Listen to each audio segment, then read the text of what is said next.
This is UFO researcher and paranormal investigator Bill Nell speaking. When a sci-fi fan thinks about UFOs or aliens, images and descriptions from their favorite fictional film, TV series, or book tends to pop into their thoughts. Sci-fi has been a powerful force in bringing the real and unreal about these subjects into our heads. Early stories found in picture books and dime novels from the turn of the century mirrored theories about canals on Mars. Images of Martians living by and traveling through those supposed waterways were trendy at that time. During the 1920s to 1940s, rockets became wildly popular, and there were amateur rocket clubs all over the world. News of Robert Goddard's successful experiments with rocketry near Roswell, New Mexico during that period added to the fever. In the world of science fiction, people were now traveling by rocket to our nearby planets to confront both friendly and horrifyingly unfriendly humanoids and space monsters. But all that soon changed. The 1950s brought us the golden age of modern science. We had begun to explore our environment more fully, started to reach out into space, and developed fantastic inventions like the supercomputer. Some say that the 1950s put the science in science fiction. Sci-fi stories became more believable because they were based on actual scientific theory or practical scientific fact.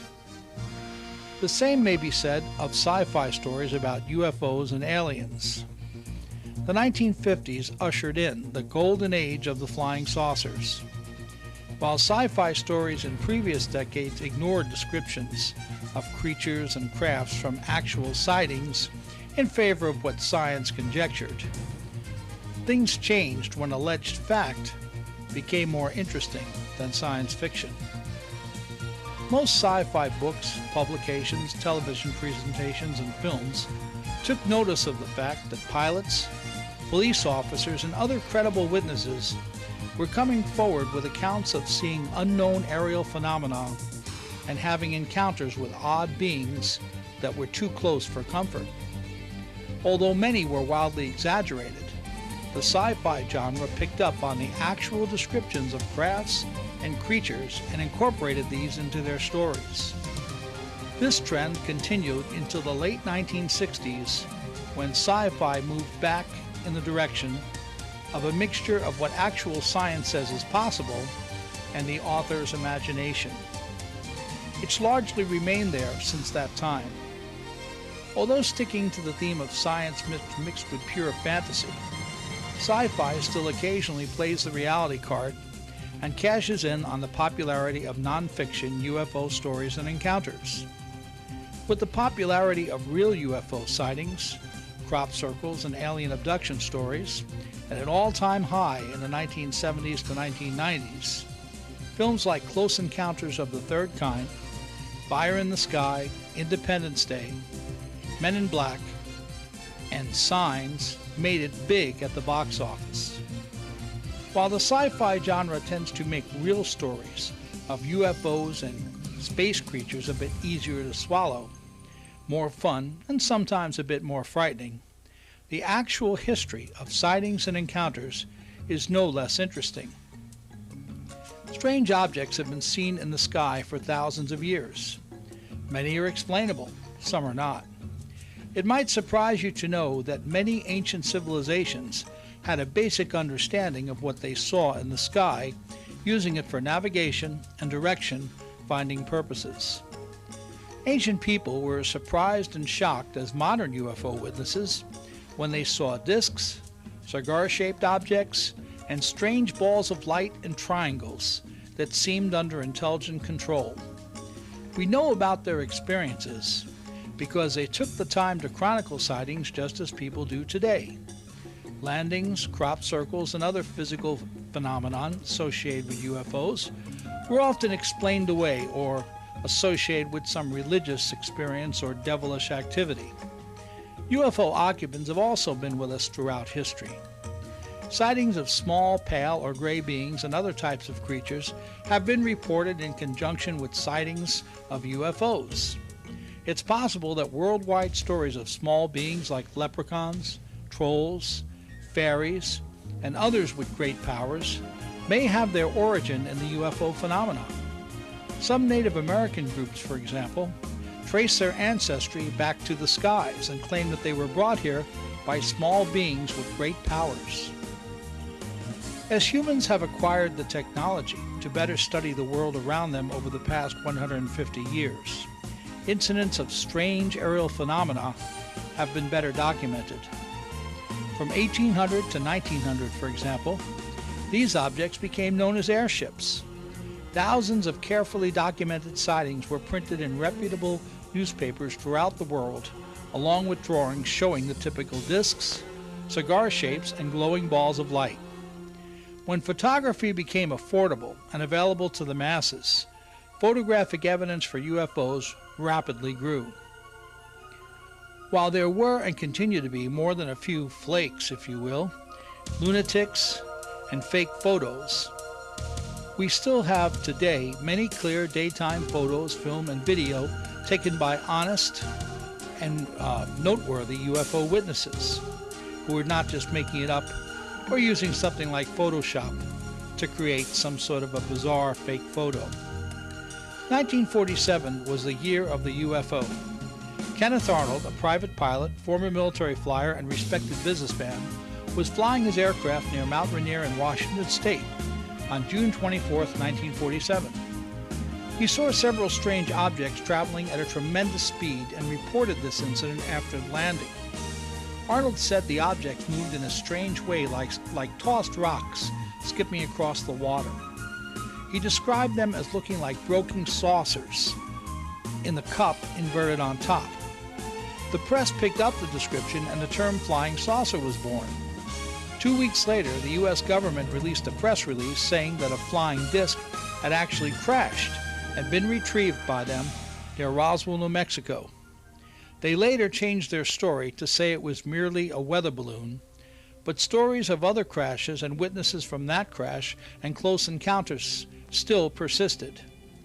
By 1949, the U.S. military was faced with reports of strange things in the sky by thousands of people. Stories of crashed discs and flying saucers had caught the public's attention, and people wanted answers. Many witnesses were trained observers, and some were even pilots. During World War II, U.S. military pilots reported encounters with strange aerial phenomena and nicknamed them Foo Fighters. The military decided that the Air Force would investigate these type of incidents, and in 1949, Project Blue Book was born. Blue Book created the term UFO, or unidentified flying object, as an umbrella to fit all sightings under. After one former unnamed Air Force general said the Air Force is not going to investigate cups and saucers flying around the sky, they thought that term UFO was a better one. In 1969, a report based on Blue Book was issued to the public which stated that 95% of all sightings were explainable, 5% were not, and the objects seen posed no threat to national security. That was the end of Project Blue Book, end of the official government investigation into UFOs by the U.S. government. Revelations from thousands of Freedom of Information documents, military whistleblowers, and statements by foreign governments have shown us that Blue Book was merely a smokescreen designed to satisfy public curiosity, and that it was far more to this phenomenon than what the military had reported. In 1988, for example, the former Soviet Union issued a statement claiming that a UFO had landed in a park near Voronezh, Russia, that occupants had been seen, and that these objects were likely of extraterrestrial origin. One former Soviet document is a letter written by the head of NASA, sent to the Soviets, warning the Russians that American astronauts had seen and even encountered odd crafts while on the moon. The letter is dated 1969 and has a reference number on it, but NASA says they no longer have a copy, can't locate the reference number, and so cannot verify that document. One scientist that worked on the final Blue Book report was Dr. J. Allen Hynek, a professor from Northwestern University. After looking at reports and evidence that existed apart from Blue Book, he decided that the project had ignored the best evidence in favor of lesser cases that could easily be explained away. He created the Dr. J. Allen Hynek Center for UFO Studies, known as CUFOS today, with the hope that a scientific study of the phenomenon would yield more than what the government found. It was Hynek that created a simple way to describe contact with UFOs in scientific terms. A close encounter of the first kind was a sighting. A close encounter of the second kind involved physical evidence, like a crop circle. A close encounter of the third kind was with a UFO occupant. Although Hynek didn't think much of abduction stories, a close encounter of the fourth kind is a term generally used to describe UFO abduction cases. Hynek passed away in the 1980s. Since Dr. Hynek's death in the 1980s, some have added a close encounters of the fifth kind, which they consider to be a somewhat psychic encounter. Some common explanations for UFOs are ball lightning, misidentified private, commercial, and military aircraft, and natural phenomena. There are problems with these explanations. Ball lightning appears so briefly that it's rarely photographed. Many pilots themselves see UFOs and would know the difference between planes and something else. Besides that, people that live near airports, who often report UFO sightings, are used to seeing airplanes, helicopters, and other types of flying craft in the sky and would know the difference between them and something unusual. Most people that do report UFO sightings no longer bother to report far-off objects in the sky that might be natural phenomenon, but they tend to report close encounters that defy explanation. Within the field of what some call ufology,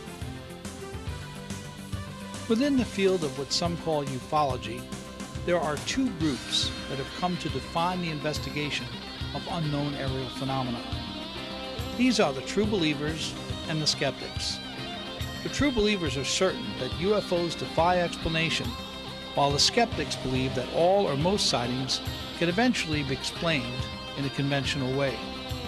Ironically, it's these two groups that do most of the harm to the serious study of UFOs. Both are certain about their beliefs, with little or no room for science, hypotheses, or debate. For my part, it seems more desirable to be somewhere in the middle of the two, with room for movement in either direction on a case-by-case basis.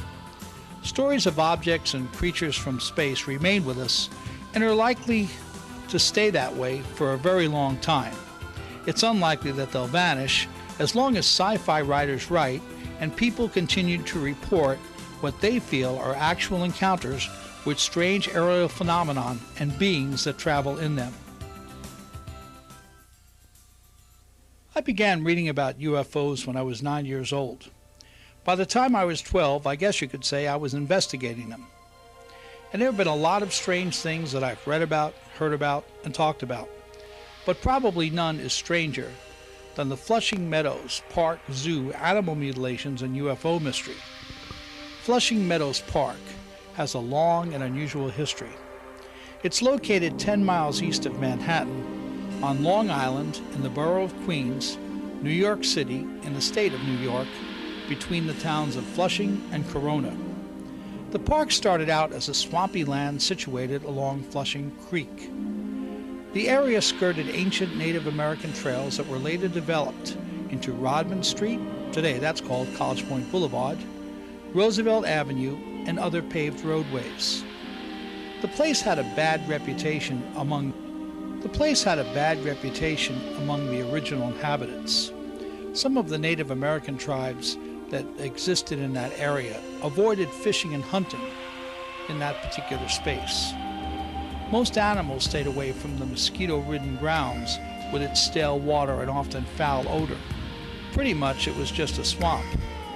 When Dutch and English settlers arrived in that region during the early to mid-1600s and began to establish farms, homes, and businesses, they found the swampy land equally repulsive. The settlers called the area rotten land and avoided it for health and superstitious reasons. Odd lights were often seen high over the swamp, and some of these sightings were noted in early church logbooks. These sightings should not be confused with swamp gas, a natural phenomenon that requires certain environmental elements to be present when it occurs and never appears very far off the ground. Because of its location and inability to be used for much else, the swampy land became a dumping area for ashes. By the 1920s, it was known as the Corona Ash Dumps. F. Scott Fitzgerald called the place a Valley of Ashes in his novel, The Great Gatsby, which he published in 1925, and it was about Long Island society. However, the once worthless area was about to be transformed into a marvelous showplace thanks to a grand event known as the World's Fair. Because it was one of the few large blocks of land still available for development in the New York City area, Parks Commissioner Robert Moses and city planners devised a plan to clear and fill the land for use as the site of the 1939 to 1940 New York World's Fair. Most of the ashes and refuse were incorporated into the bases of new highways that were being built around and through that area. These later became the Grand Central Parkway, Van Wyck Expressway, Interborough Parkway, and Long Island Expressway. After the 1939 to 1940 World's Fair ended in 1940, most of the structures from the fair were leveled, and the area became known as Flushing Meadows Corona Park. A few of the buildings that remained included the New York State Pavilion that was used as the first home to the United Nations from 1946 until 1951, when that organization moved into their permanent location in Manhattan. That building still exists today and has become the Queens Museum of Art at Flushing Meadows Park. Flushing Meadows again became the home to an international exposition after it was chosen as the location for the 1964 to 1965 New York World's Fair.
After the fair closed, the area again was left with a few prominent buildings from the event, including the Unisphere, the Heliport, which became a catering establishment, and the observation towers, which were featured in the movie Men in Black with Will Smith and Tommy Lee Jones, in which they were supposed to be parked flying saucers.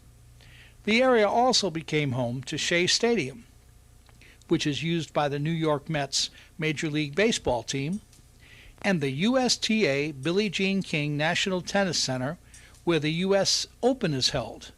There's also a zoo and other facilities used for swimming, aquatic, and boating events.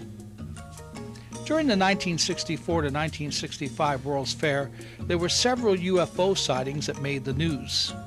Most were described as lights in the sky and were explained away as aircraft taking off or landing at nearby LaGuardia Airport.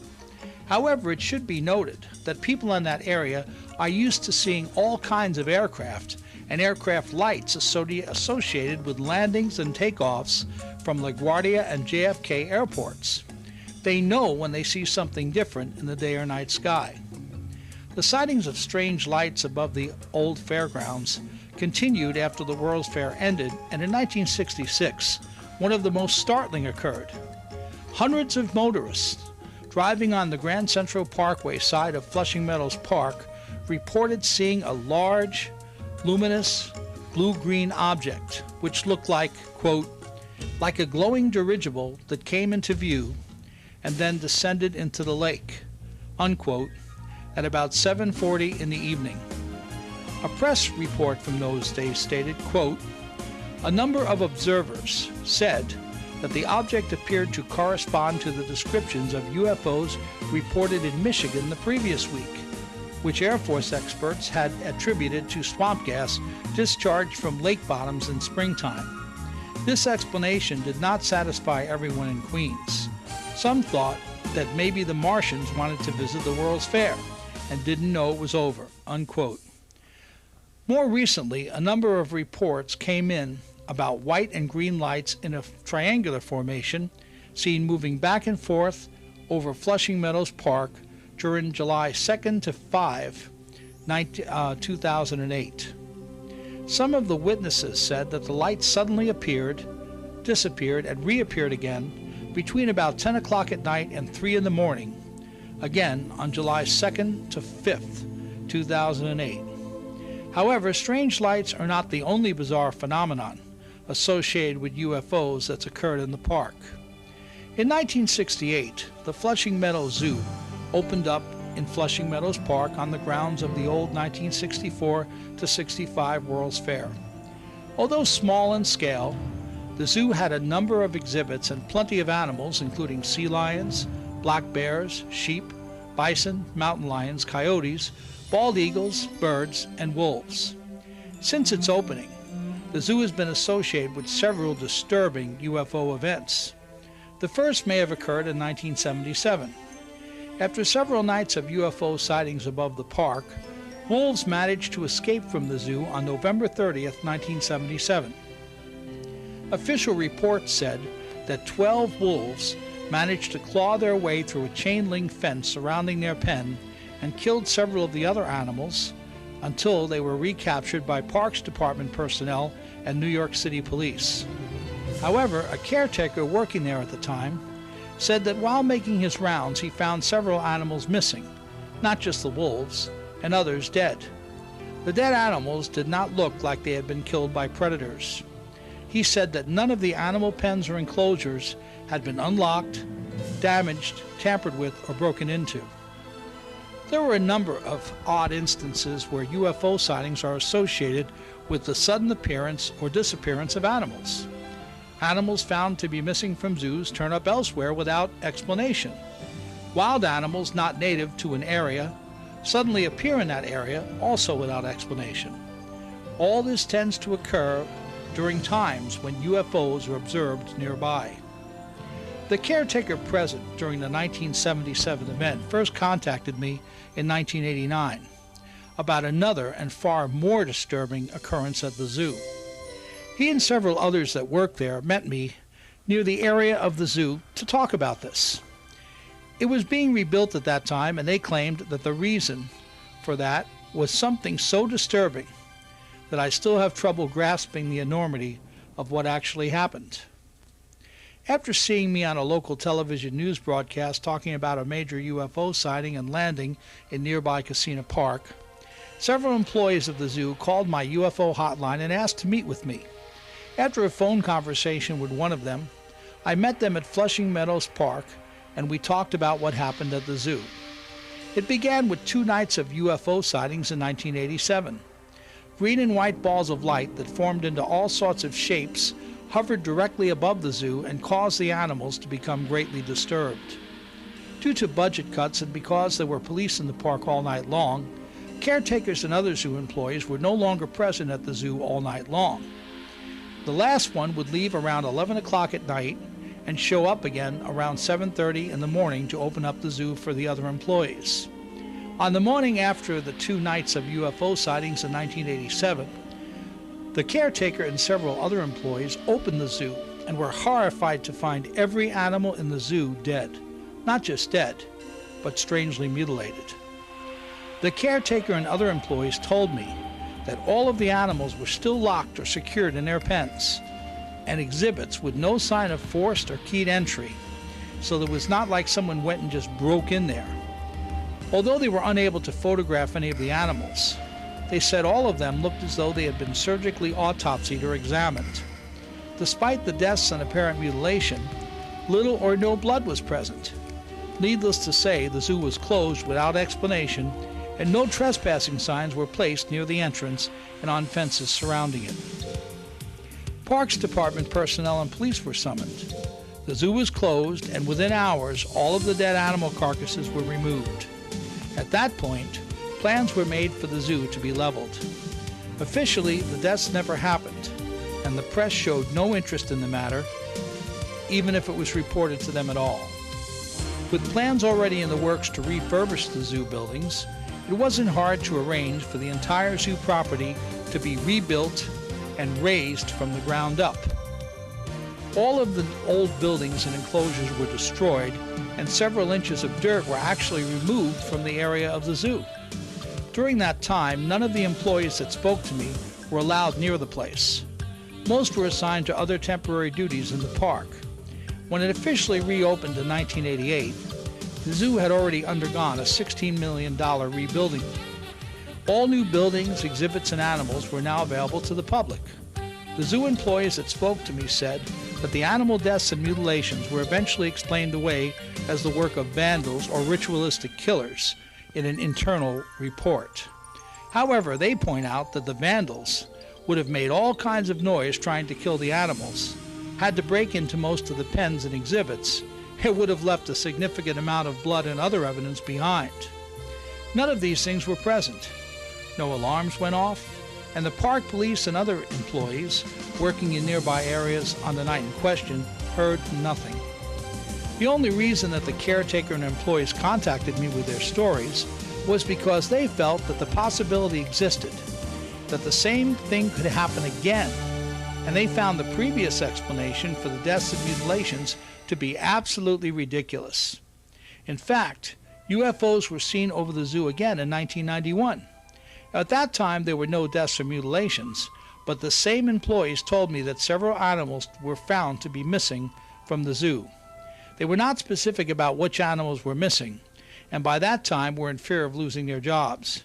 However, the zoo was closed without explanation, with no trespassing signs placed near the entrance and all around the area, just like before. During the unannounced and temporary closure, yet another expensive zoo upgrade took place. This one not only involved some new exhibits and rebuilds, but the installation of sophisticated security devices. Local papers noticed the closure and asked questions, but officials merely said that the funds had suddenly become available for an upgrade and that they needed to be completed before the money ran out. The zoo reopened to the public in June of 1992. No further incidents have occurred that I'm aware of, but all of the employees that first contacted me in 1989 have retired. UFO sightings continue over Flushing Meadows Park and Flushing Meadow Park Zoo.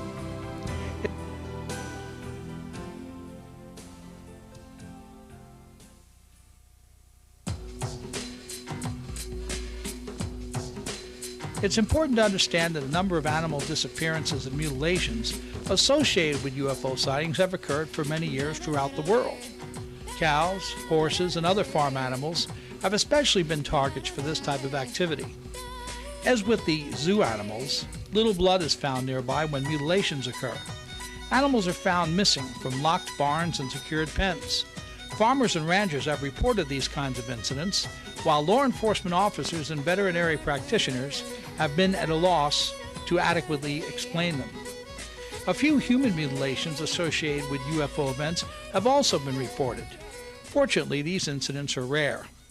After a B-52 crash in Laos during the Vietnam War, a special forces team sent in to retrieve the crew found them all dead and still strapped in their seats and strangely mutilated. No blood was present, and the photos and information collected at the site were later placed in a secret report known as Blue Book Report Number 13. That indicates that the U.S. government somehow associated that incident with UFOs. There have been a number of unreported animal deaths, disappearances, and mutilations throughout Long Island over the years. These include the amazing discovery of a St. Bernard dog that was found at another Queens Park turned inside out in the 1980s. a number of missing dogs and cats that mysteriously vanished from Suffolk County neighborhoods in the 1990s, wild game missing from a hunting lodge in the Montauk area during the 1970s and 80s, and a few cattle mutilations which occurred in Nassau and Suffolk counties from the 1980s to the present.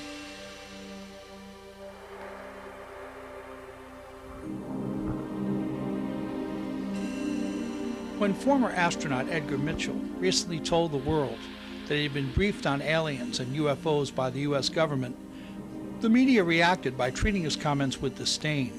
When did he get this information? Because in 1970, they were ahead of us. In 2008, we might have caught him. If it's true, we don't even know if it's true. You don't think it's true? We don't know that he's, this is the kind of stuff you hear from people who sit around in the dark wearing aluminum foil hats. He's a doctor. But he's an astronaut. I know, and he's a guy. Mitchell, a former Navy officer and astronaut that walked on the moon, grew up in Roswell, New Mexico.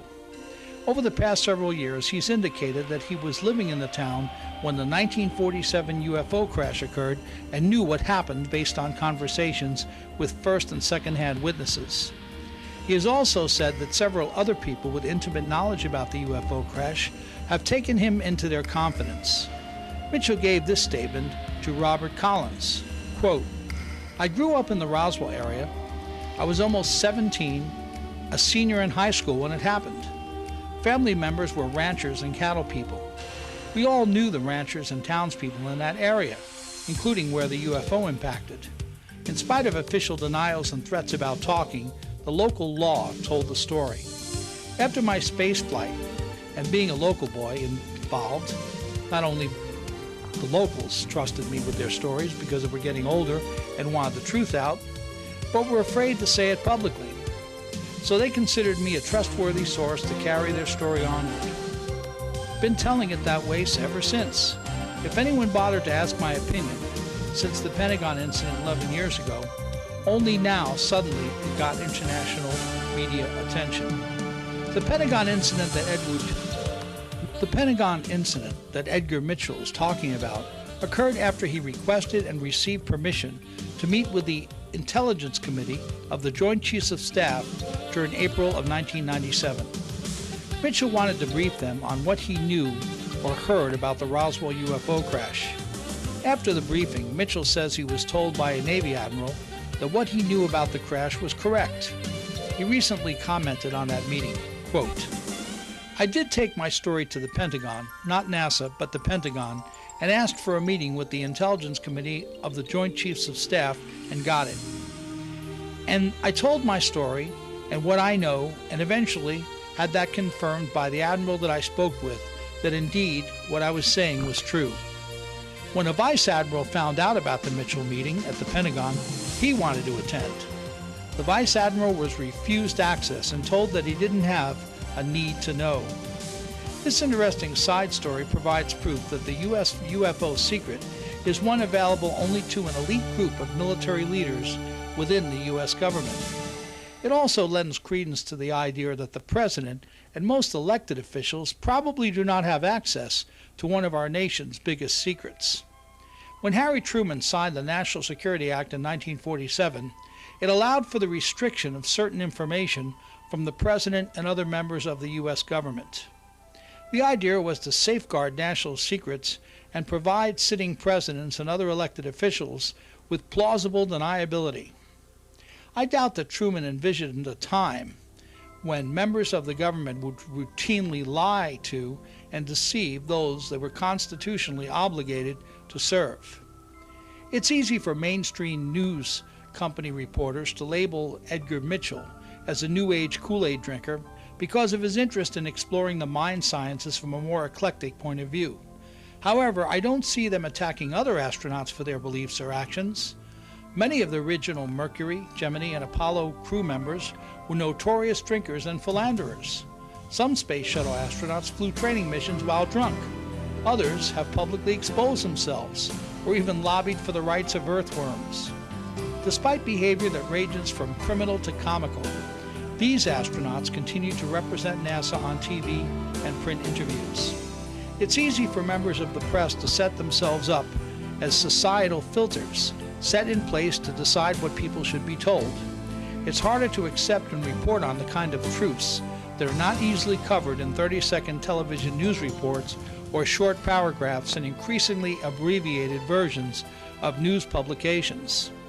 As a line from the film City of Angels proclaims, some things are true whether you believe them or not.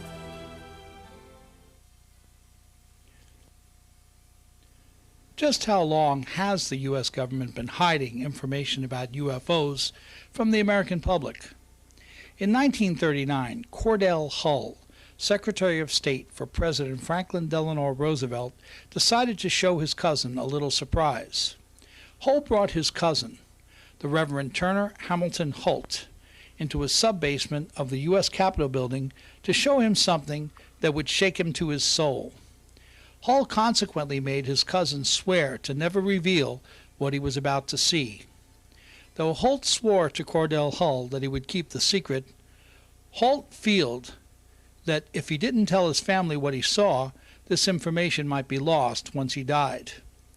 Hull took Holt into a room in that basement that contained 4 large glass containers into which a child could easily fit. In each of the containers was a creature of horrendous visage. The tiny humanoid-like creatures were floating in some sort of chemical preservative. The only word Holt could find to describe these beings was creatures. No other detailed descriptions were forthcoming.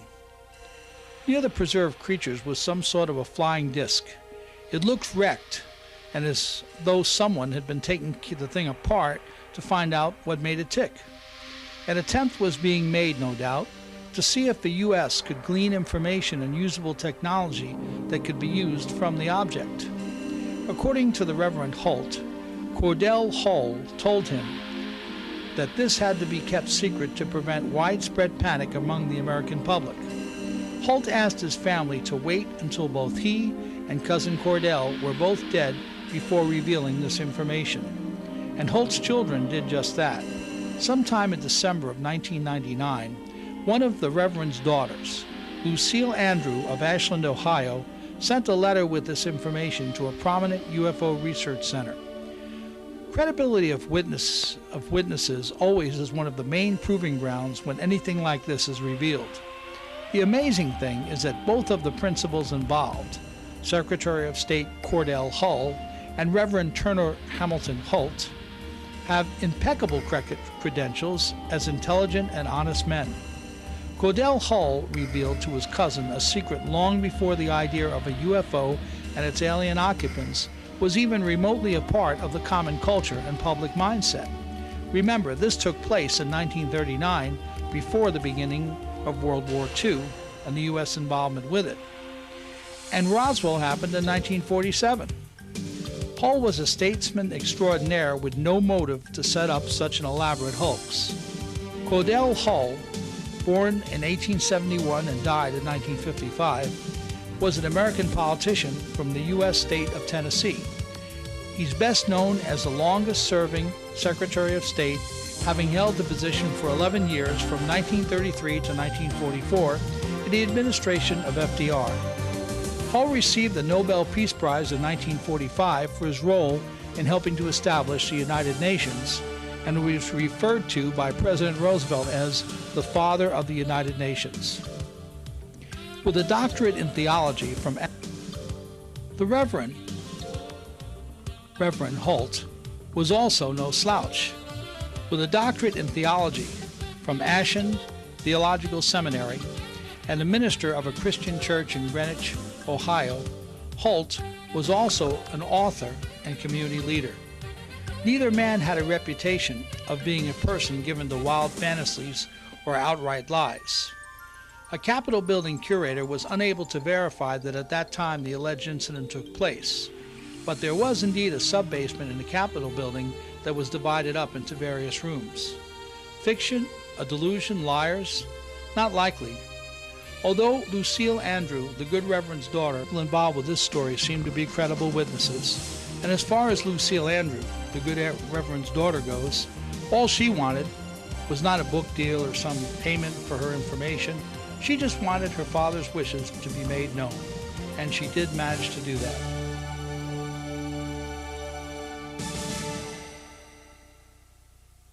When it comes to UFO crashes, there are many lesser-known stories available that most people have never heard, or are rarely told. One of those comes from an August 1st, 1947 incident. Wreckage from the first crash of an Air Force aircraft on August 1st, 1947 seems like something that only the military might be interested in, but maybe not. Much of the original wreckage was left to rust in the forest, and no recent attempts have been made to relocate or recover it by any branch of the military. Instead, civilians have been looking for pieces of the crashed B-25 for years. That's because the crash site near Kelso, Washington, may also contain material that's simply out of this world. After 10 years of searching, Jim Greer located pieces from the B-25 in a ravine near Gobble Creek, east of Kelso. He has also turned up some of the material and turned it over to the Museum of Mysteries in Seattle, Washington. Their interest is in the paranormal aspects of the crash. That's because the aircraft was carrying 2 officers that participated in the investigation of a Washington state UFO incident, a crash, and material from that investigation. 1947 is certainly a memorable year for UFO enthusiasts. The saucer sightings by Kenneth Arnold in the state of Washington and the UFO crash or crashes in New Mexico tend to dominate our attention. It's easy to forget that over 850 sightings of a credible nature were reported by U.S. newspapers in those days. These include amazing events alleged to have occurred near Maury Island in Washington state. Real or imagined, these events and their aftermath reveal a stunning cover-up that has never been fully investigated or even explained. Howard Dahl, his son Charles, the family dog, and 2 crew members were on a patrol boat looking for salvage logs in the Puget Sound on June 21, 1947.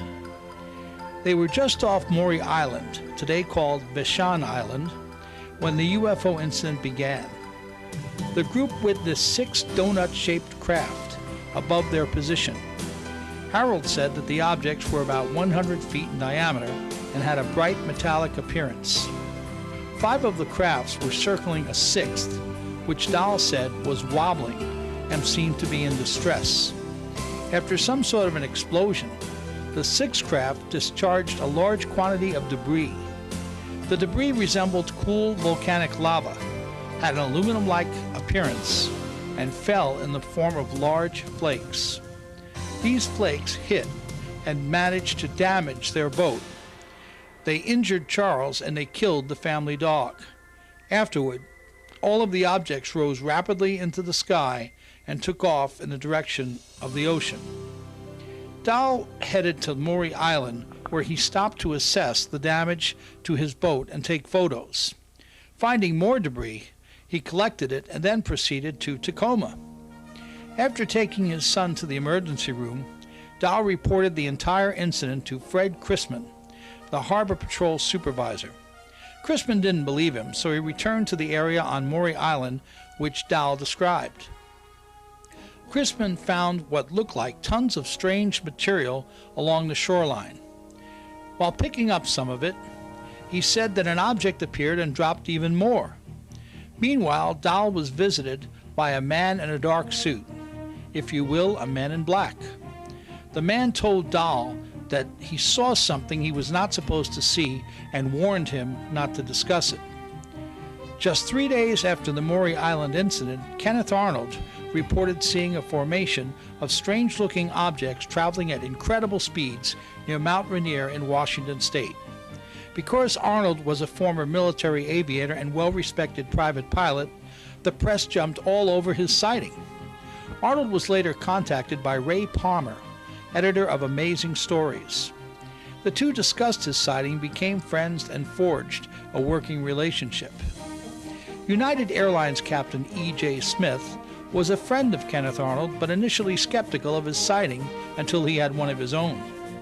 During a flight from Boise, Idaho to Tacoma, Washington, on July 4, 1947, Smith noticed a formation of saucer-shaped objects near his aircraft.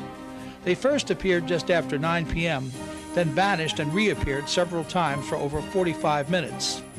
Captain Smith, co-pilot Ralph Stevens, and stewardess Marty Moreau all saw them. The importance of the Arnold and Smith sightings cannot be stressed enough. These witnesses were experienced pilots, not starry-eyed civilians looking at something in the sky that a trained observer might immediately recognize as commonplace. That would make any opinions they had about the Maury Island UFO incident all the more important. Their involvement began with a letter to Ray Palmer from Fred Chrisman. Palmer quickly contacted Arnold and asked him to investigate the Maury Island story. Arnold agreed but asked Smith to help. He also contacted the military and requested that they send investigators to be present during the initial interviews. Arnold and Smith arrived in Tacoma and met with Harold Dahl at the Winthrop Hotel on July 31, 1947. Also present were Captain Davidson and First Lieutenant Frank Brown. Chrisman showed up with cereal boxes filled with material from the island, which he presented to the military officers. In a hurry to return to Hamilton Field for Air Force Inauguration Day, Davidson and Brown left the hotel just after midnight. Air Force Inauguration Day was the day that the Air Force officially became a separate branch of the U.S. military. After the session with Dahl was completed, Arnold returned to his hotel room. He almost immediately received a call from Ted Morello, a United Press reporter. Morello seemed to know everything that went on in the hotel room where the impromptu investigation took place and wanted to comment about it. Arnold was upset and suspected a hidden microphone had been used to obtain the information. Well, that wasn't the only surprise Arnold was to experience during the next 24 hours. According to witnesses, Captain Davidson and Lieutenant Brown boarded a B-25 with a box of materials from their investigation and took off from McCord Field with 2 other crew members. Shortly afterward, their left engine caught fire and the firefighting system failed. After ordering the other crew members to bail out, Davidson and Brown were trapped when the aircraft began to collapse around them. Both perished, unfortunately, in the crash. That was the very first crash of an Air Force plane because it happened on the day that the Air Force officially separated from the Army. It's ironic that the crash may have been directly linked to the UFO phenomenon. An article in the Tacoma Times claimed that the B-25 was shot down by a 20-millimeter cannon or sabotaged to keep the material salvaged from the Maury Island event from being examined at Fort Hamilton. After the B-25 crash and the Men in Black incident involving Dahl, the 2 witnesses became concerned for the safety of their families. When Arnold and Smith came to view the boat that Dahl said was damaged by the falling debris, Captain Smith expressed some doubts. He felt that repairs on the vessel were inconsistent with the kind of damage that was originally reported. Rather than explain that whole sections were replaced, Dahl simply told Smith that he was no longer going to cooperate with the investigation and just wanted to be left alone. Some reports say that the 2 witnesses admitted it was all a hoax, but neither Dahl nor Chrisman ever admitted making such statements. Another report said that the material Dahl and Chrisman presented to the investigators was just worthless slag from a local smelter. Apart from the fact that there was nothing left of it for Dahl or Chrisman to create a hoax, and both had nothing in it for them to create a hoax, and that both of them had more to lose than gain, there is some evidence to support their side of the story. For example, an FBI teletype from J. Edgar Hoover on 8/14/47 said, "It would also appear that Dahl and Chrisman did not admit the hoax to the Army officers," unquote. Return teletype to Hoover from Special Agent George Wilcox, quote, "Please be advised that Dahl did not admit that his story was a hoax, but only stated that if questioned by authorities, he was going to say it was a hoax just because he didn't want any further trouble over the matter," unquote. In the January 1950 edition of Fate magazine, Fred Chrisman called allegations that he admitted the case was a hoax a bald-faced lie.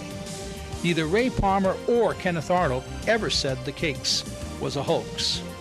Even stranger events were the events that occurred after the investigation by Arnold, Smith, Davidson, and Brown. That being the crash of the B-25, which is surrounded by all kinds of allegations of sabotage or downing by friendly fire, The crash of Kenneth Arnold's airplane under mysterious circumstances on August 3, 1947. He was almost killed and later claimed his aircraft had been sabotaged. The untimely and mysterious death of Paul Lance, the Tacoma Times reporter, who claimed that the B-25 might have been purposely brought down by government operatives. He died just 2 weeks after the article appeared in print. No actual cause of death could be determined. Also, the sudden death of Ted Morello, the UPI reporter who called Arnold just after the Dahl meeting claiming full knowledge of the proceedings. And finally, the closing of the Tacoma Times, which went out of business shortly after the article about the B-25 was published. Unlike most hoaxes, the Maury Island UFO incident is not unique among sighting or physical evidence cases. The scene originally described by Dahl has been repeated many times. Several objects are seen together, one crashes or is in distress and others assist. Strange material is ejected, dropped, or simply deposited. The material could be metallic, fibrous, or even biological. There are many reasons for anyone interested in UFOs to take a second look at this case, including the military response to the crash. Robert Davenport of Kelso, Washington, was one of the first people to view the B-25 crash site. He said that small fires were still burning due to the unused fuel when he and a few others found the wreckage. When the military arrived, they expelled everyone, sealed 150 acres around the crash site, and took over the area for about a week. They used part of Davenport's land as a base camp.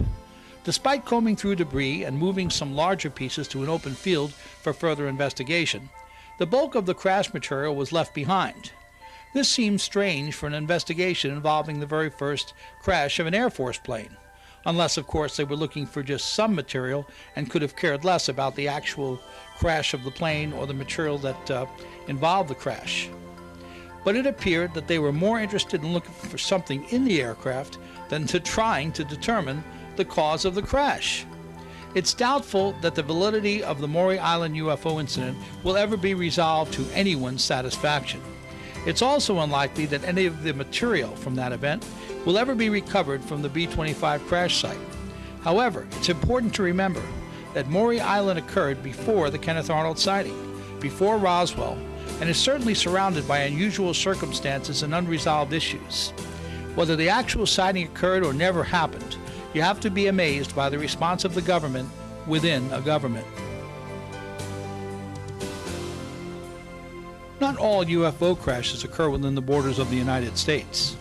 It's been 34 years since an amazing and still unexplained event occurred in North Wales, the UK, which involved strange lights in the sky, odd tremors, men in black types sweeping the countryside for information, and something that crashed somewhere in the Berwyn Mountains.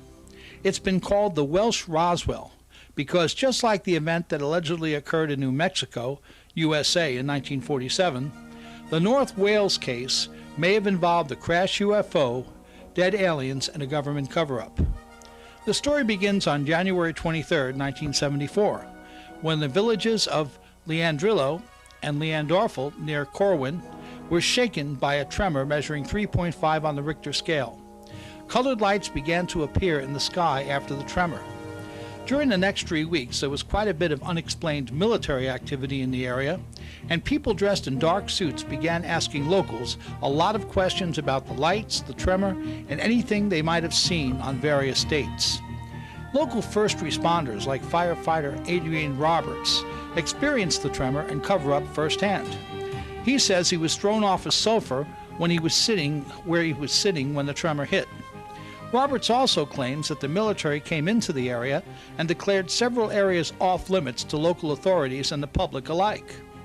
Retired North Wales Police Assistant Chief Constable Elfred Roberts was driving to Leandrillo just after the tremor when his superior and he claimed that they saw an odd green light in the sky. They were both driving in the same car. He says that the local police were kept away from certain areas after the tremor. Astronomers and skeptics went out of their way to convince people that a meteor shower coincidentally occurred during the tremor that accounted for any strange objects seen in the sky. The lights were also explained away as earthquake lights, which sometimes appear after a major quake, although what people were reporting did not correspond to the classic descriptions of those. The men in black types were explained away as seismologists in the area to research the quake, but none of them made such claims. Although the recent release of Ministry of Defense UFO documents in the UK didn't shed any light on what really crashed in the Berwyn mountain range, a new witness has come forward that might be able to help fill in the blanks. Geraint Edwards of Llanderfel is a retired gamekeeper.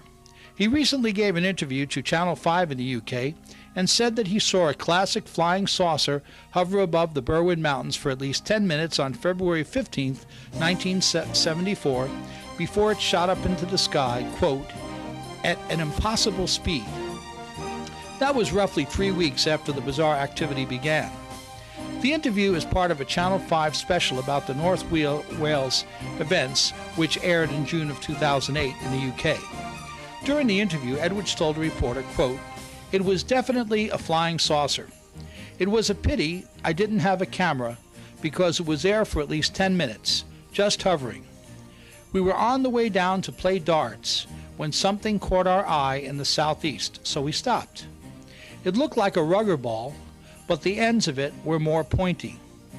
When it took off, it just went like lightning on the same line as it hovered. I wrote it down in my diary. It was 6:45 p.m. on the Friday night. If we were coming back from the pub, people would be saying they had one or two, but we were going to the pub," unquote. According to other witnesses, which include farmers, local first responders, unidentified whistleblowers, residents, and tourists, at least one object and its alien occupants were recovered by British forces and taken to the Wiltshire research base, Porton Down, a top-secret Ministry of Defense facility in the UK. Local witnesses agree that whatever happened back then, none of them had ever experienced or seen anything like it before. Recent sightings in Wales and the UK bring back memories of the 1974 event, as strange lights and flying discs are again seen in these areas. Ridiculous cover stories are offered, and the MOD is certainly not anxious to investigate the matters or provide any answers. In fact, several UFO incidents in the USA include elements of both the 1974 and more recent UK sightings and encounters. Over the past year, from 2007 to 2008, UFOs have been seen in conjunction with loud explosions, minor earthquakes, unexplained military activity in places like Texas, Indiana, Illinois, Arizona, New Jersey, and Massachusetts, right here in the USA. Strange spherical objects and debris have been recovered. Military jets have been observed chasing UFOs, and witnesses have been threatened by the authorities. Let's review some of the highlights of some of these recent UFO cases in the USA. It first appeared on Google Maps in a satellite photo and looked like a white sphere that appeared to be vibrating as it passed over Magnolia Park, Florida in 2005. The pearl-like object hovered at over 20,000 feet. Fast forward to April 25, 2008. Just around the time when strange lights were being seen in the skies over Indiana, New Jersey, Massachusetts, and Arizona, they appeared over Decatur, Alabama. TV stations in nearby Huntsville, Alabama, reported that people were seeing lights in the sky over Decatur on April 25th around 11 p.m. A number of calls were received by emergency services, and one witness, 17-year-old Cody Terry, a student at Bob Jones High School in Madison, reported a frightening encounter. She described two bluish-white lights that suddenly appeared in front of her windshield while she was driving past the courthouse and onto Central Parkway in Decatur just around 11 p.m. Cody said the two bright lights looked like airplane lights. She thought that an aircraft was making an emergency landing and was headed straight for her vehicle. Cody slammed on the brakes, causing her car to spin around. After regaining her composure, she got out to see what was happening and found the strange lights hovering in midair. At that point, what appeared to be two lights became one extremely bright circle of blinding light. No one else was on the road at that time. Barely able to watch the object as it hovered due to the brightness, she saw it suddenly start moving very fast toward the ground some distance away. There were never any sounds coming from the object. while it was in the air, and none as it made contact with the ground. During this time, she was on the phone with her mom and described the entire event. Then, the situation got even stranger. Fire trucks, other emergency vehicles, and helicopters appeared out of nowhere and headed toward the area where the object hit the ground. Cody drove to her friend's house. While she was explaining what happened, more helicopters appeared in the sky. Cody and her friend Zach decided to follow them and see what was going on. They arrived at a location called the Aquadome, a recreational center with a swimming pool, playground, and basketball courts. It's right next door to Brookhaven Middle School. Cody and Zach were able to get within 15 feet of where a Medfly helicopter from nearby Huntsville, Alabama, had set down. Decatur police vehicles arrived and got between them and a helicopter. Decatur Fire Department trucks also arrived. One parked near the helicopter while the others drove around in a circle as if they were closing off the area. What appeared to be a black military helicopter, first one then more, began circling overhead. All this took place in the Aquadome's parking lot. Cody and her friend watched as emergency personnel loaded what looked like a giant pearl, a white, shiny sphere, onto a stretcher. The personnel that dealt with the object were dressed in some sort of white, hazardous material suits and seemed to be dusting off the sphere. After covering it with sheets that held the object tightly to the stretcher, they loaded it into an ambulance that pulled up near the helicopter and drove away. A local news reporter and a woman were also on the scene when all this happened. Both tried asking those present what was happening, but were told nothing. The ambulance left around 11:40 and headed towards Huntsville, accompanied by the fire trucks, even though they were based in Decatur. The Huntsville area is home to the Redstone Army Arsenal and a number of other military and government facilities, including the U.S. Army Space and Military Defense Command and NASA's Marshall Space Flight Center. It's entirely possible that this object could have been some sort of a secret project. I asked someone in the know about that. James Knowles is a recently retired electronics engineer that worked on a number of government projects over the years through various government contractors. After describing the events that occurred in Decatur to him, Jim said, quote, "I have no personal knowledge of any type of vehicle or something that might be a part of a government project which comes close to what you described to me. I can't imagine any technology currently available to the government which might explain what was seen or recovered in Decatur." Unquote. Once again, strange lights fill the skies over America. Once again, the military responds quickly with aircraft. Once again, the public's involved but is told little or nothing about what happened. Once again, the news media seems fine with allowing the whole thing to be swept under the rug.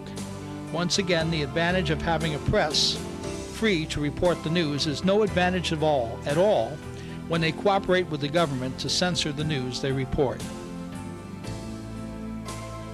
Now we'll talk a little bit about the strange explosions, lights, debris, and jets over northern Indiana. It began on Tuesday night, April 15, 2008, when a number of people living in the Indiana towns of Kokomo and Logansport reported seeing strange lights in their skies, hearing what sounded like a huge explosion, and seeing a giant fireball. The lights returned late Wednesday night and were accompanied by the sounds of more loud explosions, the presence of military jets, and evidence of debris falling from the sky. Most of the Wednesday night reports came from Howard and Tipton counties and sent police and firefighters scrambling. First responders headed out around 10:45 p.m. to what they thought might be a plane crash after receiving 146 calls in 15 minutes about strange events which seemed to be centered around the area of US 31 and 300 North.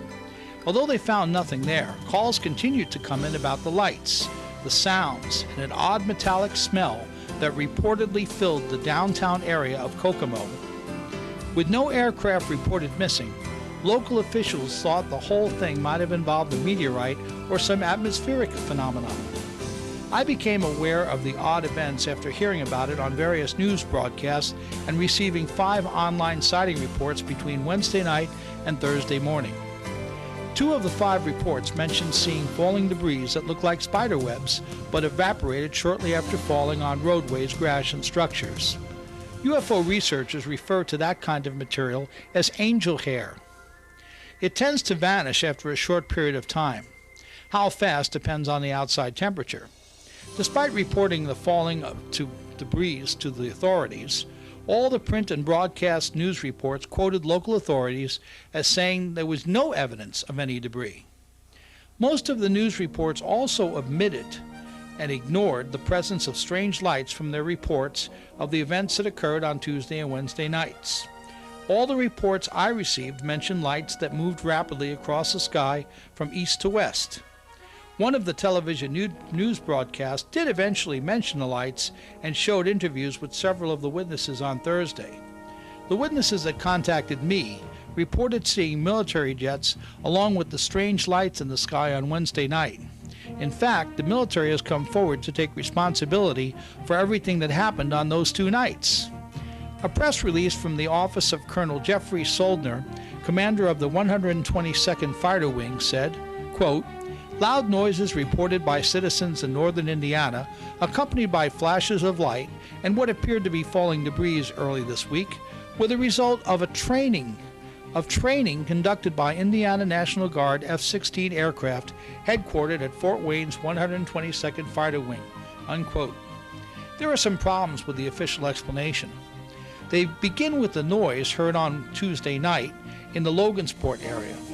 Described as sonic booms by the news media after the Air National Guard release, the actual sound heard was a single loud explosion that shook the walls of buildings and was followed by the appearance of a huge fireball in the sky.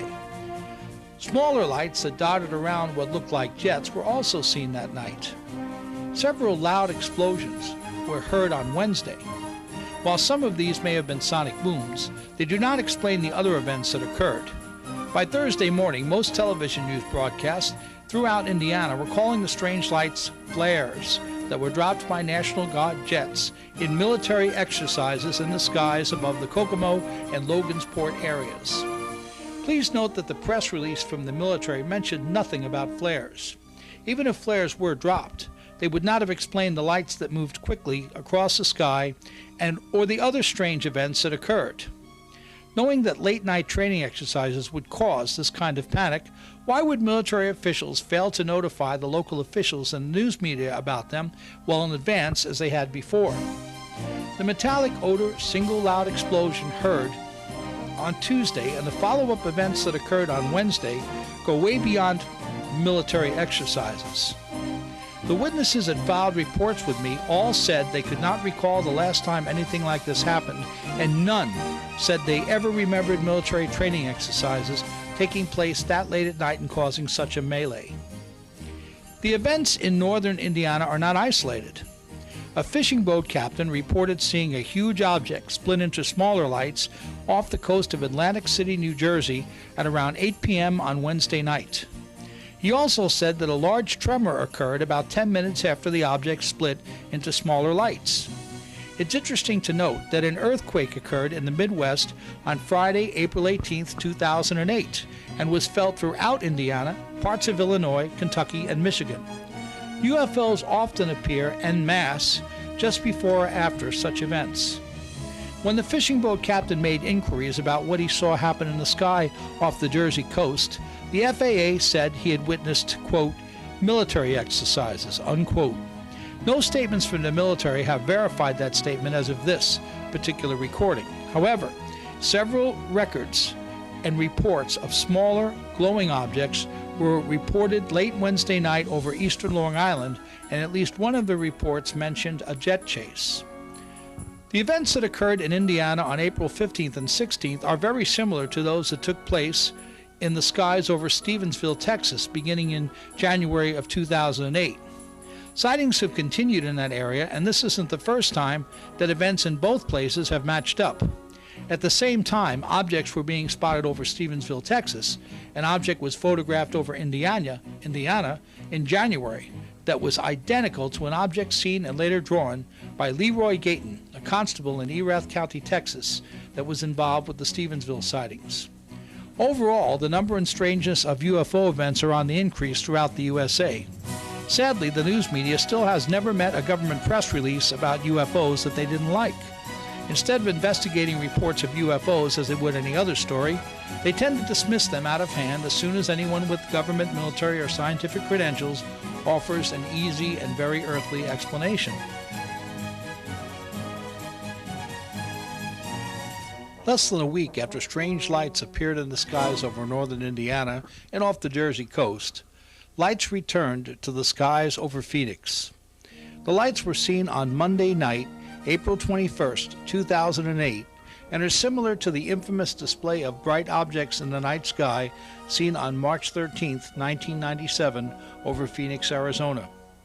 Originally dubbed the Phoenix Lights after they first appeared 10 years ago, the lights have made several appearances since that time. According to witnesses, which included a reporter for the Arizona Republic newspaper, the Monday night light display seen over Deer Valley and other locations featured red lights. The bright objects morphed into various sizes and shapes, eventually forming a triangle and square shape. At least 3 U.S. military jets chased the lights as they moved west to east in the sky. Officials from Deer Valley Airport said that none of their aircraft were involved or responsible for the lights. Comparable events took place over the skies of Stephenville and Dublin, Texas back in January and have become known as the Stephenville Lights. According to multiple witnesses, U.S. military jets chased at least one large object during that occurrence. The jets may have continued to show up in Erath County, Texas, along with military helicopters, to investigate the reappearance of lights and other types of UFOs during the day and night since that time. Military aircraft have also buzzed the home of one or more UFO witnesses living in that area. Lights similar to those seen over Phoenix also appeared on Tuesday and Wednesday, April 14 and 15, 2008, over the towns of Kokomo and Logansport in northern Indiana. Those lights were accompanied by loud sounds, an odd metallic odor in the air, the appearance of military aircraft and debris falling from the sky. Earlier in the evening on Wednesday night, April 15th, a fishing boat captain reported seeing a huge object split into smaller lights off the coast of Atlantic City, New Jersey.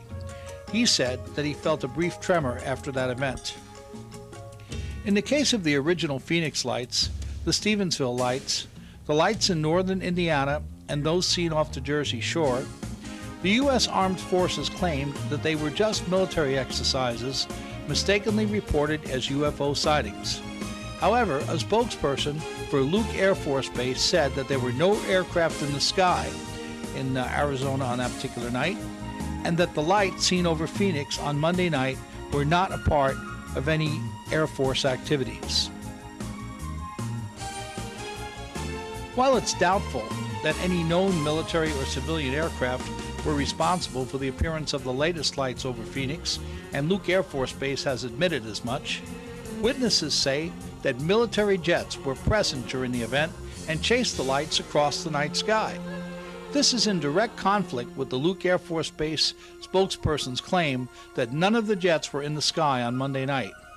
However, it's a nice change to find the military not immediately trying to explain any and all UFO sightings away as training or other military aircraft events. When the military does try and explain the lights away as jets involved in training exercises, it's obvious that all the recent sightings of these objects cannot be dismissed merely as military aircraft sightings by untrained observers. This is especially true in busy air corridors like northern Indiana and the skies off the coast of New Jersey. These are areas where many commercial and private aircraft are constantly in the air, heading to various major airports in those regions. It would have been beyond irresponsible for the military to fail to announce such exercises well in advance. Beyond the safety factor, it would also be ridiculous for military authorities to fail to announce any plans for exercises occurring late at night, giving the possibility that such events might cause a certain level of public panic and end up being reported as UFOs. Despite these facts, they keep on sending up jets to chase these objects, claim that there are no objects other than the military aircraft in the sky, and always seem to fall back on the same old explanation, one which is becoming increasingly, obviously, and laughingly unrealistic. Commenting on the odd lights seen on April 21, 2008 over Phoenix, the FAA says that the lights did not appear on radar and weren't a threat to any air traffic, so no action was taken. However, the FAA has issued a statement saying they will not allow the air traffic controllers to talk about what they saw. According to regional FAA spokesperson Ian Greger, it's against agency policy to allow the air traffic controllers to discuss what they saw. The Phoenix New Times reported the story about the silencing of the Sky Harbor air traffic controllers, and they've already filed an official request to receive any documents or recordings that contain statements about the lights by the air traffic controllers. When asked what the FAA plans to do about the appearance of the lights in the sky over Phoenix on Monday night, FAA spokesperson Ian Greger said, "There's nothing to investigate." Now, this is in direct opposition to the FAA policy to investigate anything and everything strange that might be reported in the sky over the USA. That policy has been in place since the terrorist attacks of 9/11. Just a day after the lights were spotted, the Arizona Republic newspaper reported that Phoenix resident Lino Malo claimed his neighbor launched several helium balloons with flares on them. Lilo says the balloons went up in the sky from his neighbor's backyard around 8 p.m. on Monday night. A Phoenix police helicopter pilot also says that he saw what he believed might have been helium balloons with flares hanging from them on the same night. Despite these claims, there are some serious problems with the helium balloons explanation. After hearing the hoax story, I contacted a friend who lives in Phoenix.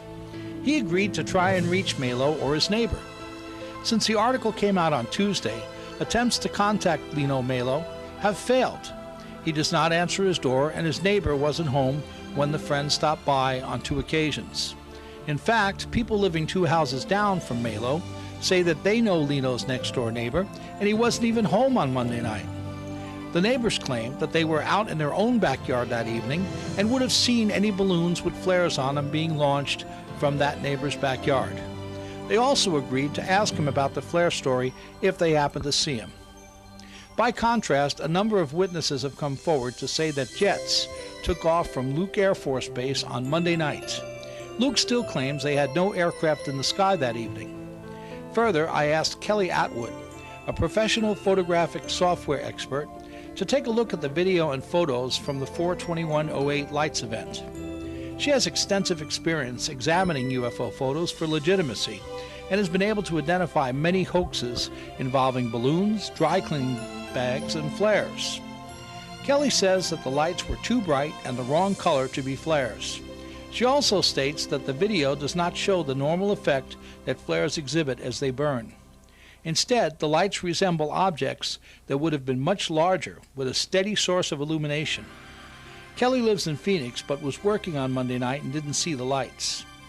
Apart from the holes in the hoax theory, the FAA issues, and the Luke Air Force Base denials that jets were in the air when residents said they were, there are other things that point to the fact that strange lights have been back over Phoenix for some time. All told, there have been hundreds of reports about strange lights and unidentified objects in the Phoenix skies since the original March 13, 1997 Phoenix Lights event.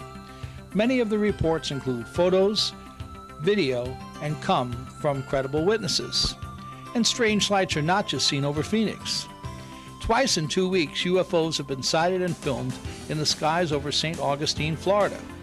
As with the other areas in the state, UFOs have become commonplace since the South Florida power outage in 2008. April 19, 2008. This photo is from a still of a video taken by a local resident in St. Augustine, Florida.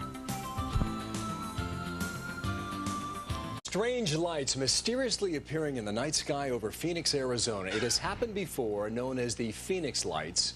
And now we're wondering whether or not they are back. Isis Romero from our affiliate in Phoenix, KSAZ, has more this morning. Watch this. It's the talk of the town across the valley today. I walk back outside and I see these weird red dots, and I kind of, oh, that's no stars. 4 lights that we saw. It was very exciting. The mysterious lights over the Southeast Valley last night left many with questions as they woke up this morning. Annie Brauslowski says she remembers Phoenix lights 11 years ago and was happy to experience something similar again. I grabbed the camera. I was very excited because most of the time my family thinks I'm an exaggerator, and this time they can't tell me. But the question of the day, what exactly were they?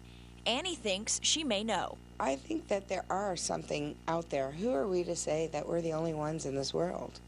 And there could be something out there. But others aren't so convinced. It's hard to say. You know, you'd like to believe that it may be something else, but it could be easily explained by somebody with a little bit better expertise than me. Regardless, most people who saw the lights agree on one thing. It was just very curious. You know, it was interesting, you know, kind of reminded us of the Phoenix lights. 20 now. It's Isis Romero reporting out of Phoenix, Arizona. Something you don't want to miss coming up next hour. Brand new videotape of these bizarre lights when the man who videotaped them joins us live here. He used to work in television. He's lived in the Phoenix area about 10 years now. He says he was lucky enough to grab his camera so he could show everybody and prove what he saw with his own eyes. He was out there with about 7 different children, his wife, his own 2 kids in the night sky the other night, 22nd of April. So he's a believer, says he's believed in UFOs all his life, and he'll join us with his story coming up next hour. This hour, we will talk live with the man who shot this video, and that's not all. He is also sharing with us some other tape he shot in a world exclusive. Stay tuned. An eyewitness. He has a videotape, and he has a pretty good idea, too. His story is coming up after this. And investigators say 22nd of April this week, creating these strange shapes that appeared in different order.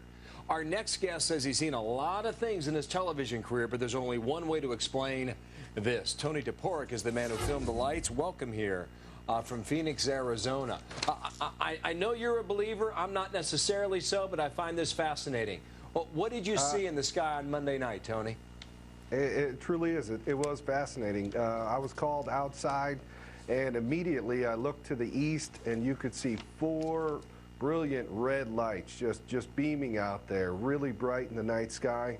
They were initially they were in a kind of a vertical or diagonal pattern, and then almost changing a pattern to a U shape, and that was at the point where I ran to get my video camera. About instantly I thought I better get this on tape, and by that time I started rolling. They had gone into a cross or a diamond shape, so that was the 3rd pattern that I'd seen at that point. Were there any fumes, any sound, any smoke?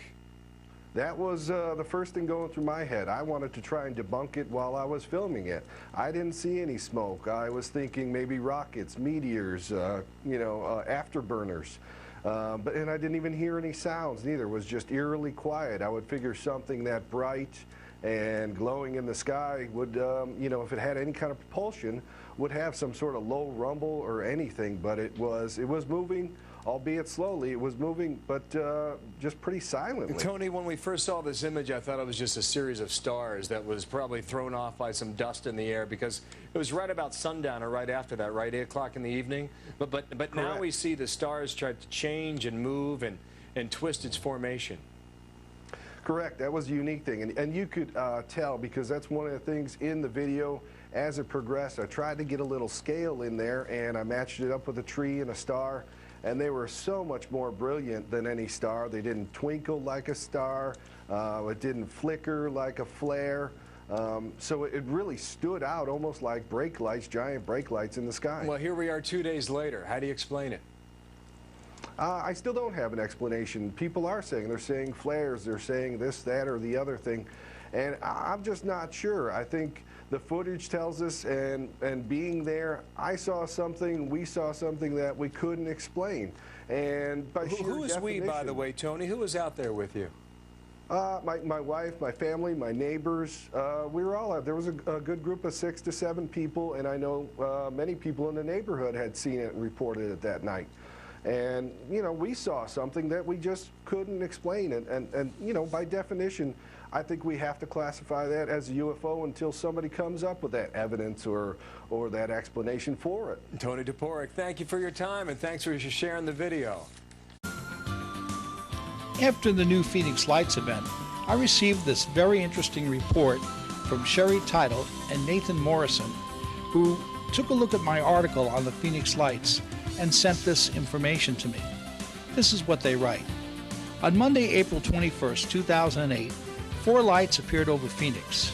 Video and photos were taken. Air traffic controllers in the main tower at Sky Harbor International Airport visually identified them. Witnesses all over Phoenix confirmed the sighting. The FAA releases an initial statement reporting that the lights did not appear on radar and weren't a threat to any air traffic, so no action was taken. The FAA then issues a statement saying they will not allow air traffic controllers to talk about what they saw.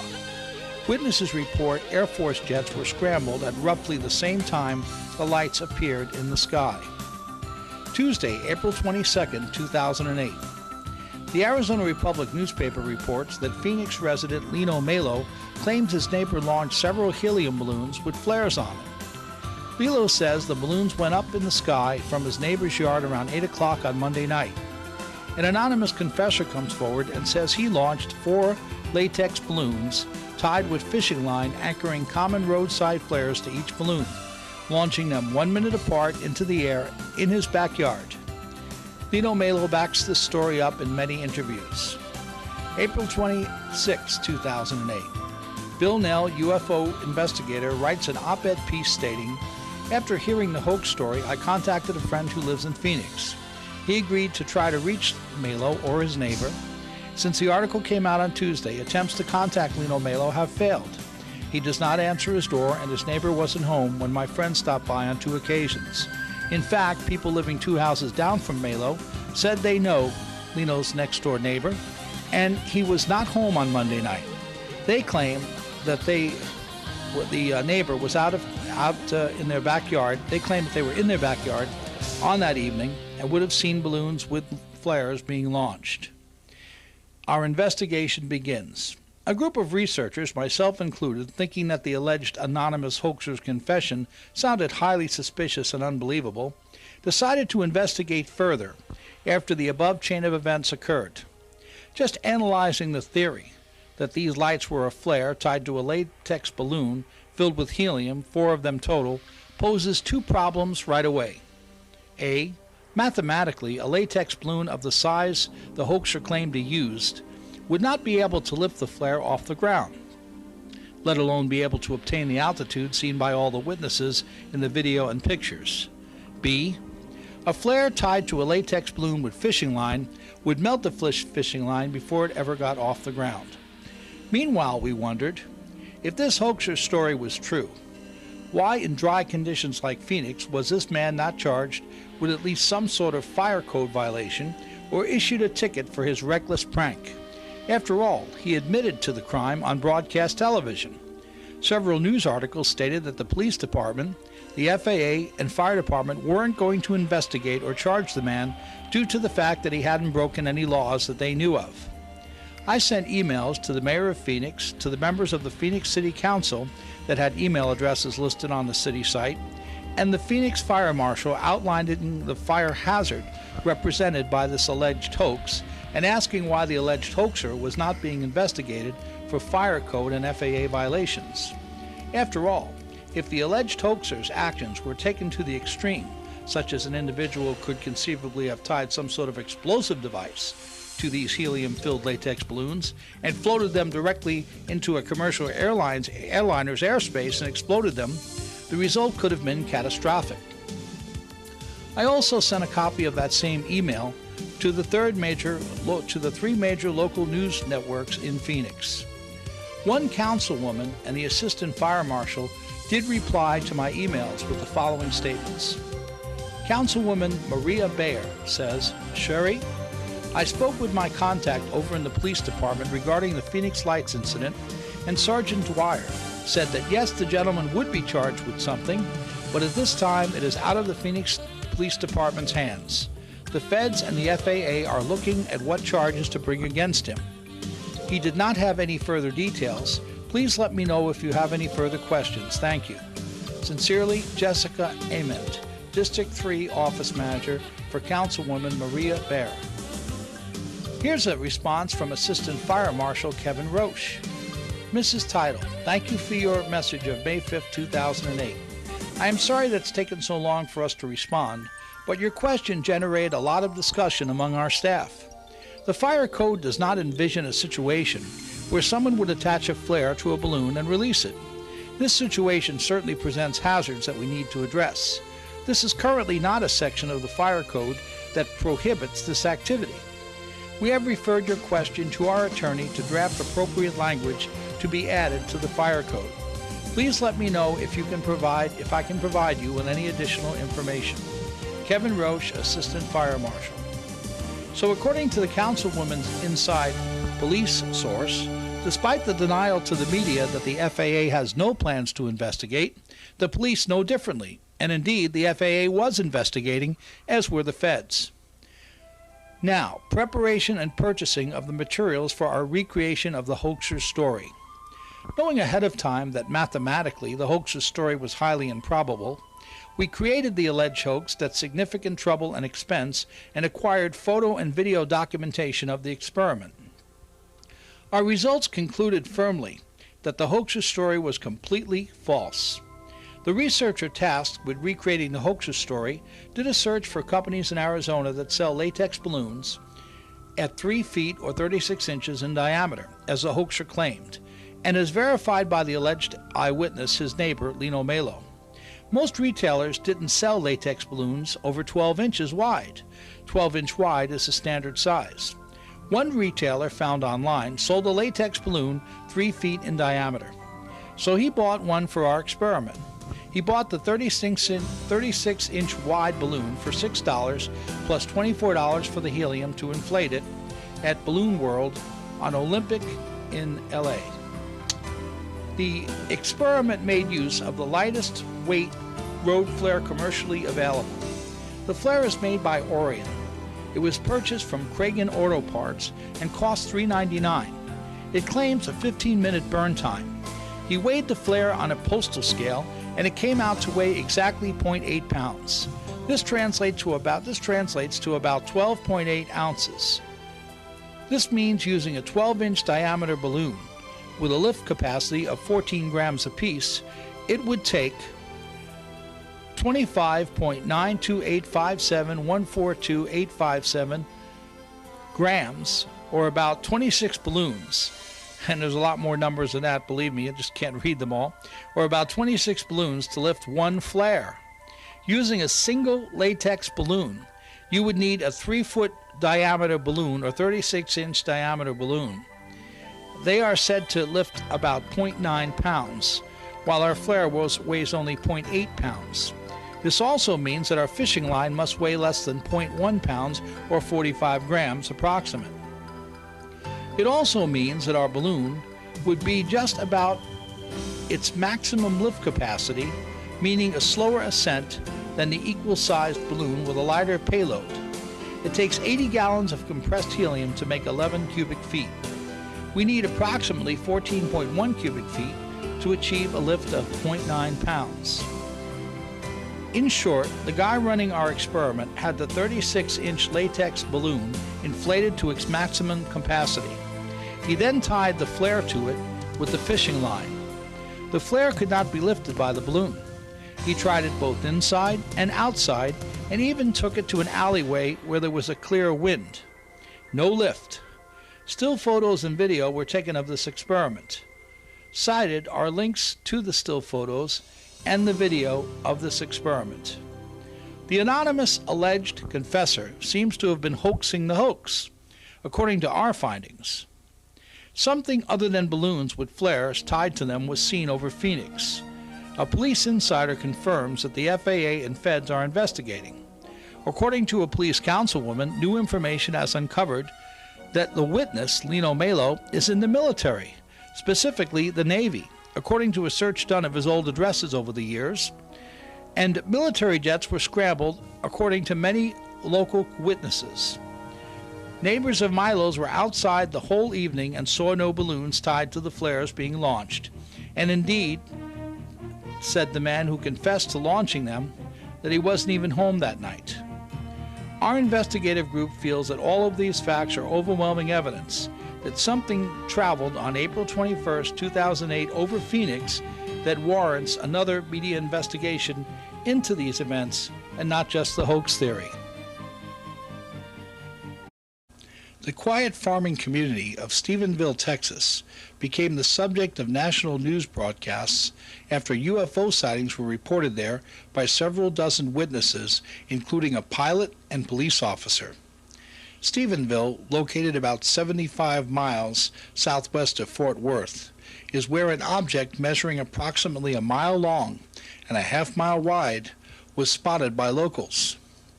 Witnesses say that the craft made no noise and was moving low and fast. A few reports claim that the object had brightly lit lights on it and was being pursued by military jets, but federal officials initially denied that claim. Spokespersons for the nearby Dyess and Shepherd Air Force bases say that none of their jets were involved and claim that the Air Force no longer investigates UFOs.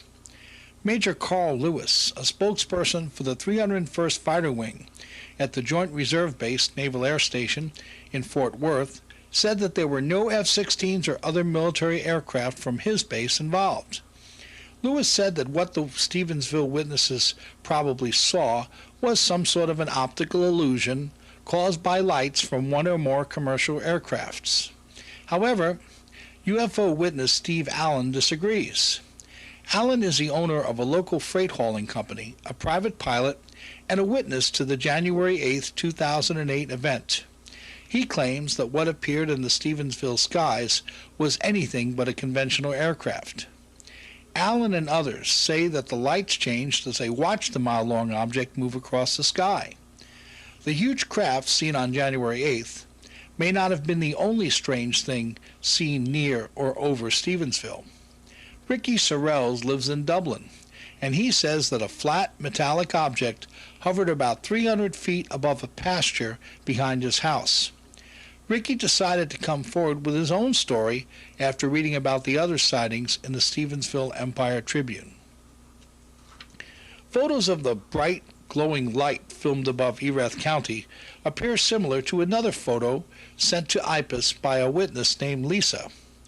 This 42-year-old mother of two was taking some photos in the area of Oriental, North Carolina, on the Carolina coast, to send home to her family in December of 2004. She didn't notice anything strange until the pictures were downloaded and the object appeared in one photo.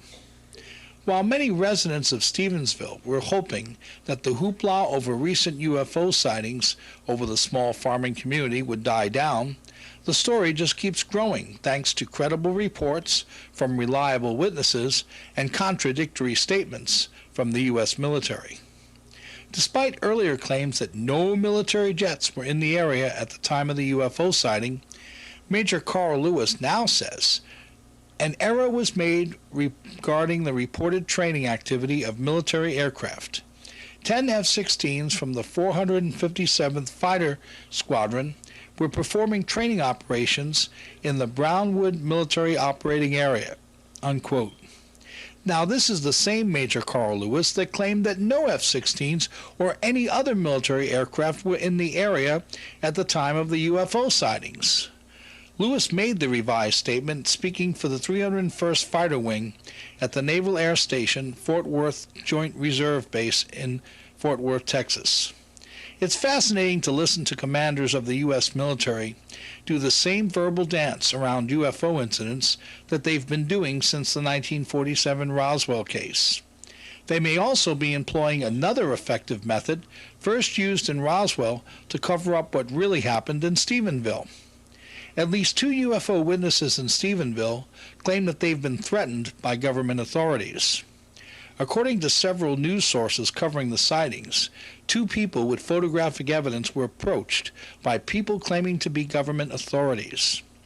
The witnesses were told that what they saw was some sort of a secret military project, and that they'd be violating the law by releasing any photos or further statements on the event. Several meetings were held in Stephenville since the original sightings began in late December of 2007 and continued well into January of 2008. One involved a reporter that invited UFO witnesses to tell their stories. Over 200 people attended that meeting, which was well received by the witnesses and the press alike. Another was held by MUFON investigators, that's the Mutual UFO Network, that came to Stephenville to investigate the sightings. Unfortunately, one Texas newspaper likened them to the cartoon characters from the Scooby-Doo gang. Many of the Stephenville UFO witnesses feel frustrated because people are not taking their reports seriously. For example, several have responded to the latest statement from the U.S. military by saying that they're used to seeing F-16s and commercial airliners in the skies above Texas and know the difference between an unidentified flying object and a jet. They also point out that the original report claiming F-16s were in the airspace above Stephenville on the night in question was correct. However, they say the jets were chasing a UFO, not just practicing maneuvers in the skies over their town. An email report came into our organization, the International Paranormal UFO Society, regarding the January 8, 2008 UFO sighting. The sender was a person we'll call Jim. Jim is not the sender's real name, but he is known to us. He's opted for anonymity at this point. He's a male, 40 years of age, and is a private pilot. Jim says that he was flying a private twin-engine aircraft through the area at the time of the UFO sighting and witnessed the object and F-16 jets chasing it. Although he was careful not to reveal too many details, Jim said that he was approaching Erath County from the south when he saw a large, pulsating globular object many times the size of my aircraft, unquote. He said it was at an altitude of about 5,000 feet. Jim was also quick to say that his judgment concerning the size of the object might be flawed due to the distances involved between the aircraft, his aircraft, and the UFO. Regarding the military jets involved, he said, quote, "They, the F-16s, seem to be in some sort of an escort pattern behind and around the UFO," unquote. Not all of the witnesses to the January 8th Stephenville UFO sighting are quite as shy as Jim. For example, Constable Leroy Gayton appeared on the Kevin Smith Show recently and told his own story. Gayton, an elected police constable in Erath County, said that he was at his house near Dublin, Texas, when he went out to his patrol car and he noticed a huge red glowing object in the sky. After going back in the house to tell his wife about it, he came back outside and saw several white lights that seemed to dance around the sky in place of the red glowing object. Gayton said these were like strobe lights that eventually came together and flew away at a very high rate of speed. The constable guessed that the objects he saw were about 5,000 feet up in the sky, which goes along with what Jim the pilot said. Regarding the jets, Gayton said, quote, "I really do believe that the military was involved," unquote. He also said several people called him saying that they had seen the same strange lights, and some claimed to have photographic evidence of their sighting. Gayton's young son saw the object at the same time as his dad and may have told classmates about it the next day at school. But the laundry list of strangeness surrounding the Stephenville, Texas UFO sightings gets stranger. Despite efforts by a military spokesperson to attribute the sightings to F-16 training maneuvers, videos showing a strange object that doesn't look or act anything like a conventional aircraft have surfaced. On top of that, a former defense industry electronics expert now says that the F-16s may have been scrambled in response to a violation of restricted presidential airspace by the military.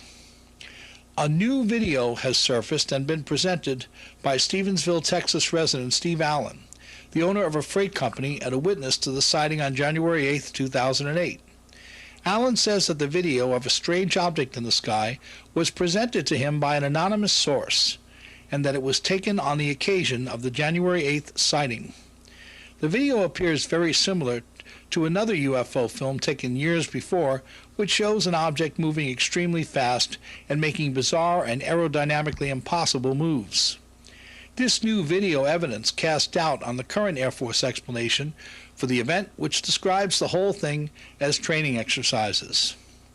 A new scenario that might help explain one of the Stephenville UFO sightings has entered the picture, but it's doubtful that the Air Force or any other government authorities will find this one helpful in their efforts to portray the event in conventional terms.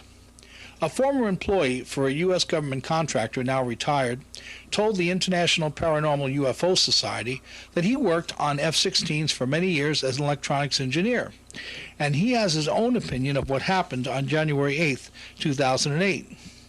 This informant is known to IPAS, and he claims that it would be very unlikely for so many F-16s to be out on an evening or nighttime training mission at one time. Instead, he believes that the reason so many F-16s were involved in the incident is because the unidentified flying object they were chasing had violated restricted presidential airspace over the Bush Ranch in Crawford, Texas. Previous reports of UFOs seen over the ranch during the past several years have been reported by people living in or traveling through that area. Our informant bases his opinion on all of the information that the media, military, and eyewitnesses have provided to date.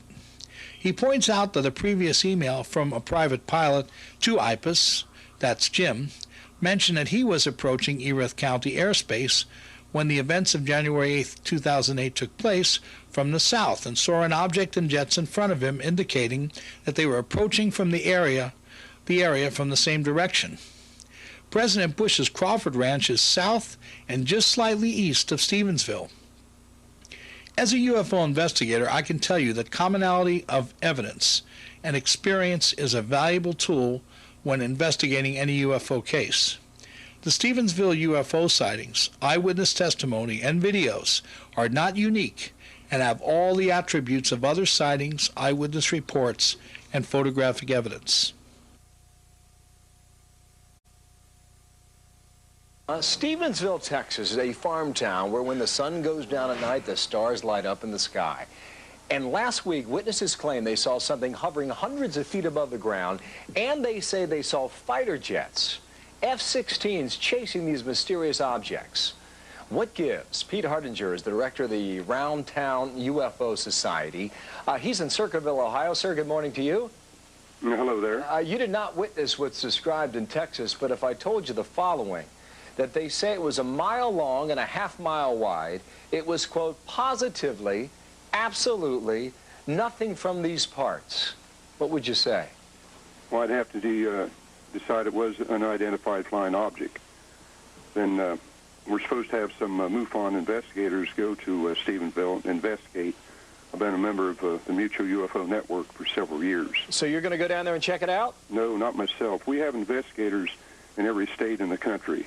And so there'll probably be some local investigators. Okay, one of the witnesses say he watched it through his rifle's telescopic lens and describes it as a very large and without seams, nuts, or bolts. Have you heard a description like that before, Pete? Yeah, there's been descriptions like that before. The so-called Phoenix lights, you know, years ago, they weren't flares and that. A huge object was first seen even by the governor of Arizona fly over. And that was a huge object at the time, so that's kind of similar, you might say. By the way, on the screen, that's a superimposition there that we crafted up here from previous stories. Fox News happened to be there at the right time with the right camera. Well, if we saw that, that would be our lead story this morning. It would supersede Michigan, right? Now, Pete, back to the issue here. We are told that the illusion could have been created by two commercial airplanes. Lights from the aircraft would seem unusually bright and may appear orange from the setting sun. Does that explain this away? It doesn't to me, but what will help is when the Mutual UFO Network investigators go and check it out, just like they did the O'Hare Airport deal, November of 2006. So, yeah, we'll just have to wait for the results of the investigation, but it does seem very interesting. All right, Pete Hardinger, thanks. Circleville, Ohio, on the telephone there, head of the Round Town UFO Society. By the way, Megan, 200 UFO sightings reported each month. That's a big number, Bill. Not just in a year or a decade, but each month. You a believer? Yeah. You are not alone. Thank you. Just a few months ago, the Associated Press took a look at how many American adults think that UFOs do in fact exist. In addition to Bill Hemmer, there are many more. They found that more than a third of American adults are believers. Far fewer than that, however, have actually seen a UFO with their own eyes. See that? The poll shows that only 14% of adults have actually gotten a glimpse of a UFO at some point in their lifetime. Are you part of that group, Bill? Maybe. You think you've seen something? What about you? I'm too busy editing this tease that we're about to read, and I want to make sure that it comes out the right way. About girls in puberty. Yeah, you're going to hear about that in a second, okay? UFO. There's got to be, you know when you're flying in an airplane, and there's just so much space up there and down below? Yeah. There's got to be something out there. When you get out in the countryside and you look up at those stars, they go forever. Galaxies out there much larger than ours. All right, you're freaking me out now. All right, well, that's what I'm here for. Back to the story. You might remember folks claiming they spotted those strange lights over their town the night of January 8th, 2.5 weeks ago. Turns out Air Force F-16s were training in the skies and the nearby town of Dublin that night. That's what the military is now saying. Initially, they said they weren't around.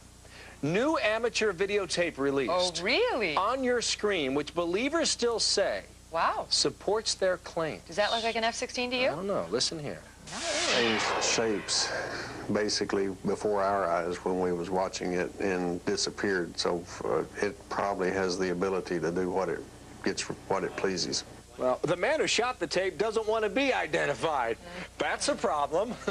He gave the tape to a friend who says something is going on there. That looks like something you can buy in Spencer Gifts. Yeah? You know, with all that neon, crazy color, motion, action. But maybe it's a UFO. Yeah. I don't know. Could Do you be. know? The truth Look is like out a heat there. seeker or something. Strange lights have been seen all around the world in 2007 to 2008. In UK, they've made a real comeback. Noted UK UFO researchers Timothy Good and Nick Pope have called for an investigation into the recent wave of unexplained lights and objects seen over various parts of the UK. There have been over 150 sightings in 2008 alone, which include odd white and green lights seen spotted and photographed in Croydon, South London, at around 2 a.m. on Friday morning, August 29, 2008. According to UFO witness Sid Driscoll, the lights hovered over a 24-hour Tesco store in Croydon. He told the Sun newspaper, "It was very weird. It was the most beautiful green and white light moving quite fast, then stopping. It had to be mechanical, like a spaceship, because it slowed down and stopped. It wasn't making any noise. It disappeared in a flash, and I went home and told my girlfriend. She didn't believe me, but the pictures speak for themselves. I don't touch drugs. I'm not a believer in UFOs, but I've got no idea what this was." Nick Pope, who worked for the UK Ministry of Defense, commented on Driscoll's photo. "Green lights are unusual.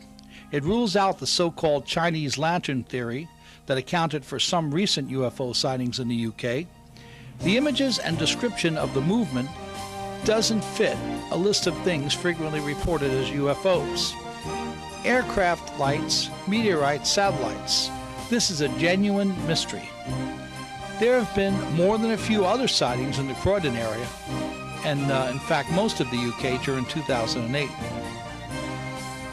And not just in the UK. As in the case of the Stephenville and Erath County, Texas sightings, many of the UK sightings began in January of 2008, and actually before that in December of 2007.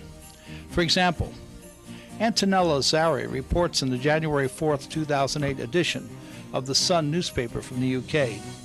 A man who asked just to be called Edward snapped a strange-shaped object which appeared to be buzzing a Navy ship. He said, "I was taking photos of the ship when a helicopter from it took off, flew west, then landed back on board just a few minutes later. It was only when I blew up the photos on my computer that I realized what the helicopter had gone off to take a look at. It was in the exact same bay as the one featured in the Sun earlier this week." American holidaymaker Ian Mulford also believes he snapped a UFO at virtually the same spot as Edward. Ian said, "I was taking photographs and did not see anything unusual at the time, but after reviewing the photos, I found something very unusual in the background of a picture of one of the family." Partygoer Rodga Harvey claimed he snapped a UFO as he made his way home from a party on New Year's Eve. He says, It was only when I looked at the photo later that I realized there was this weird flying object in the sky. It didn't look like anything normal or normal aircraft, so I'm sure it was a UFO. This stunning photo of a UFO over Cornwall was taken by a man named Kelvin Barbary, who snapped the mystery object from a coastal path between Swanpool and Mainporth near Falmouth in the UK. It was a weird twist. Kelvin, 55 years of age, did not even see the UFO at the time, he said. He thought he was just taking a sea view, but when he loaded the digital camera card onto his computer, the round metallic craft was in the center of the shot about 2 miles away. Kelvin, a facilities manager for schools, said, "There were a couple of tankers out in the bay and I thought that it made a nice shot. There was nothing in view and certainly no fault on the camera. When I got home, I couldn't believe what I had. I thought, wow, where did that come from? I'm not the sort to believe in UFOs. Now I'm not so sure." It's interesting to note that an almost identical object was photographed in the USA in 1980.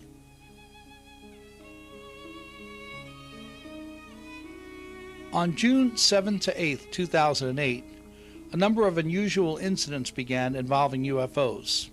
In Cardiff, Wales, in the UK, stunned police gave chase to a UFO after it attacked their helicopter near a military base. The mystery aircraft zoomed straight at the chopper as the three-man crew prepared to land. The pilot banked sharply to avoid being hit, then launched into a high-speed pursuit. But he was forced to give up the chase after the helicopter's fuel ran low and the UFO escaped. All three men described the object as a flying saucer shape and circled by flashing lights. They reported it to senior officers who passed on the report to Britain's UFO investigators.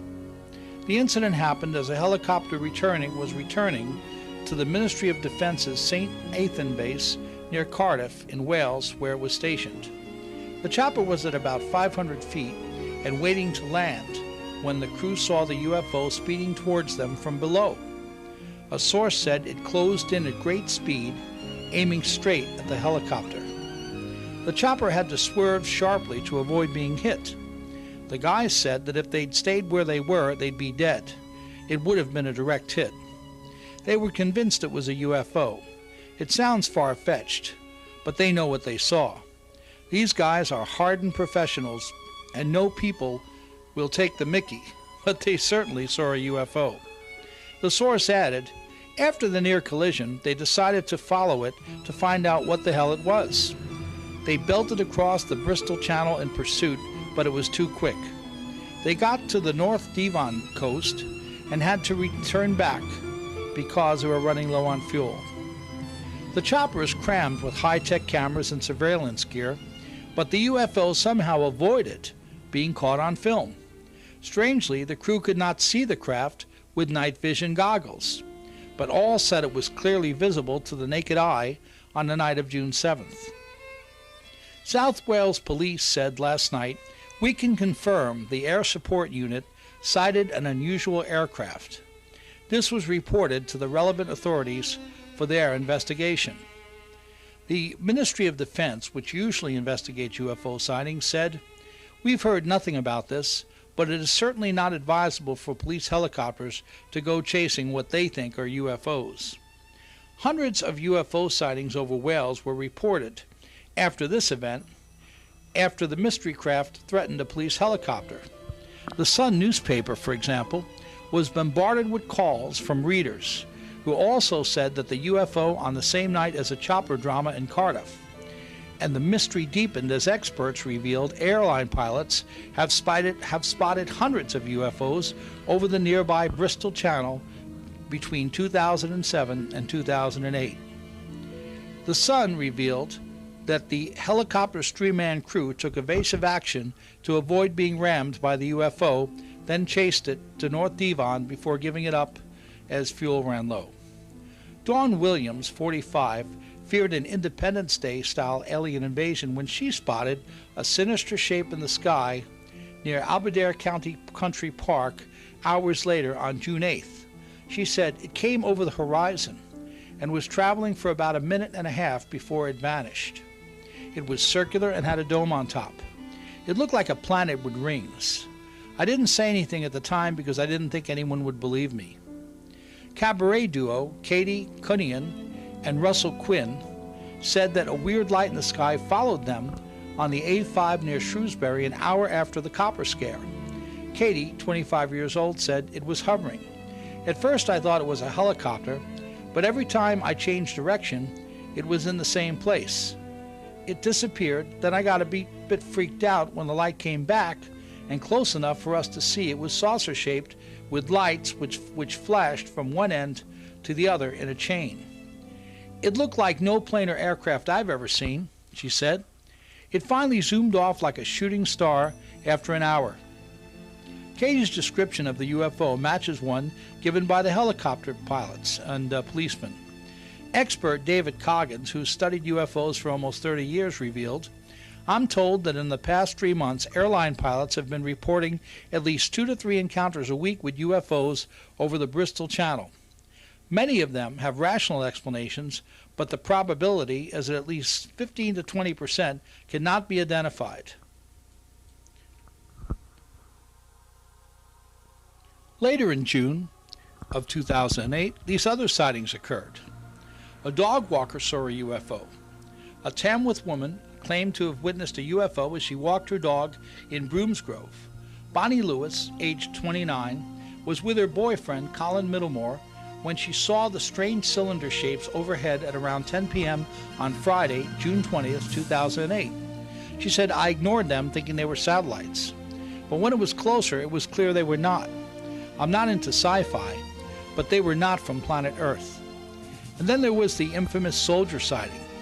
A soldier claims he saw 13 UFOs in the sky above his military barracks in Shropshire on 6/7/2008, roughly around the same time as the helicopter incident.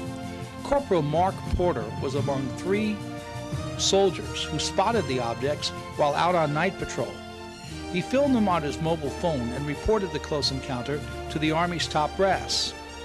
The Ministry of Defense experts are reportedly studying his report after ordering Mark and his pals not to say anything else about the incident. The sighting at Turnhill Barracks near Market Drayton came 2 hours before the helicopter pilots reported an encounter with a huge craft 80 miles away near Cardiff. Colonel Proctor, 38, of the 1st Battalion Irish Regiment, recalled how he saw the UFOs just after 11 p.m. on Saturday, June 7th. He said, "I was on duty in the guard room when the other boys outside began shouting. I went out to see what was the commotion, and there were at least 13 craft in the skies.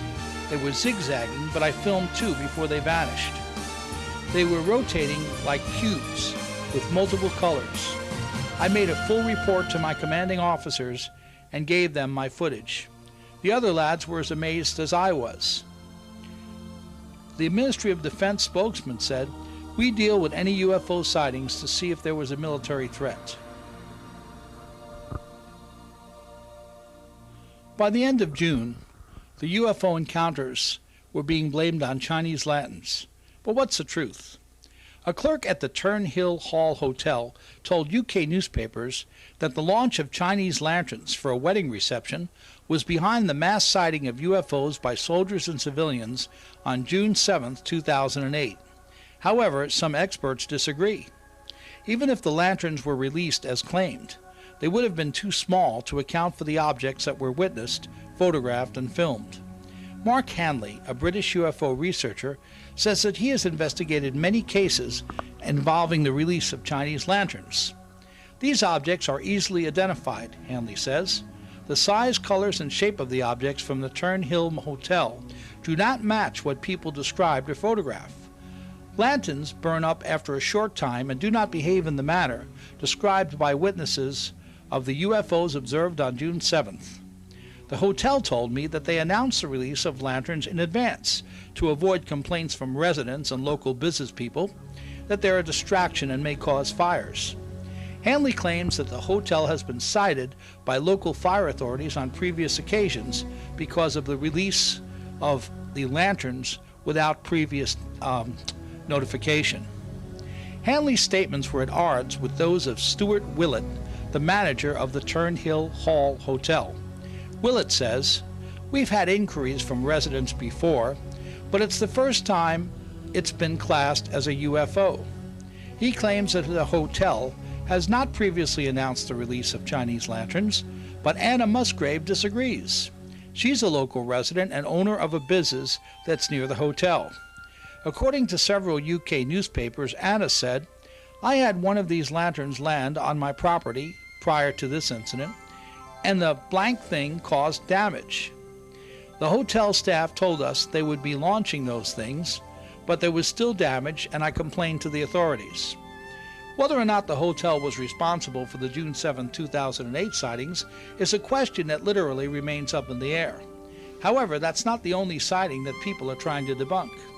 The sighting of what the Shropshire Star newspaper called a huge, unidentified object rising from the ground towards a police helicopter in Cardiff at 12:40 a.m. on Sunday, June 8th, is now also being blamed on the Chinese lanterns, despite the fact that they would have all burned up long before that encounter. David Clark, a self-described UFO expert that helped the British government prepare the Ministry of Defence files for public release, told the BBC, "Call me cynical, but what are the chances that a flying saucer would come down from outer space in exactly the same place where lanterns have been released?" He fails to notice the time discrepancy, or perhaps doesn't care. Since most UFO researchers believe that many of the MOD files were whitewashed before being released, his opinion should not be seriously considered.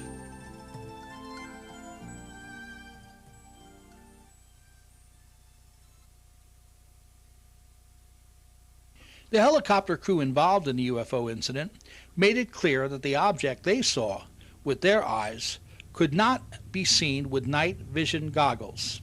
Marshall Clayton, an employee of Night Owl Tactical, maker of night vision goggles, said that that would not be the case if what came at the helicopter was a Chinese lantern. He says, quote, "Any object that is self-illuminating would easily be seen with the goggles, especially if it has an active flame. A candle or battery-powered light would stand out," unquote. It's important to understand that other objects were seen and photographed on the dates of June 7th, 8th, 2008. Sean Williams was taking some daytime photographs with a digital camera near his house. When he got home and reviewed the photos, a classic disc-shaped UFO appeared on one of them, along with an aircraft he was trying to photograph against a clear blue sky. Sean said, "I couldn't believe when I looked back at my photos and this strange object was there. The object did not resemble a Chinese lantern in any way, shape, or form." Gotcha. The South Wales police are now confirming that the chopper spotted a, quote, unusual aircraft. It happened on June 8th as that chopper was waiting to land at a base near Cardiff. Look, is this the video?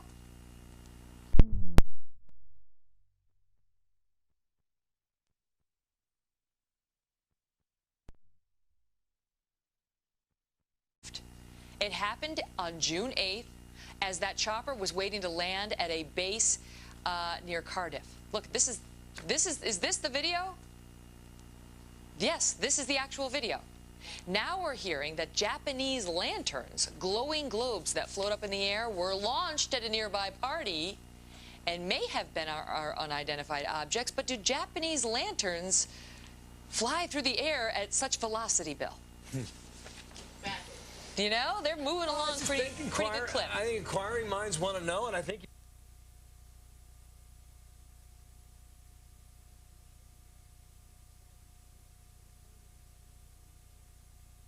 Simon Griffey, 50 years old, and his son Jack, 23 years old, say they were driving near, and pardon these pronunciations, Leonchenider Mountain in the Brecon Beacons, Powys, when they spotted unusual lights over Tallybont-on-Usk in Wales.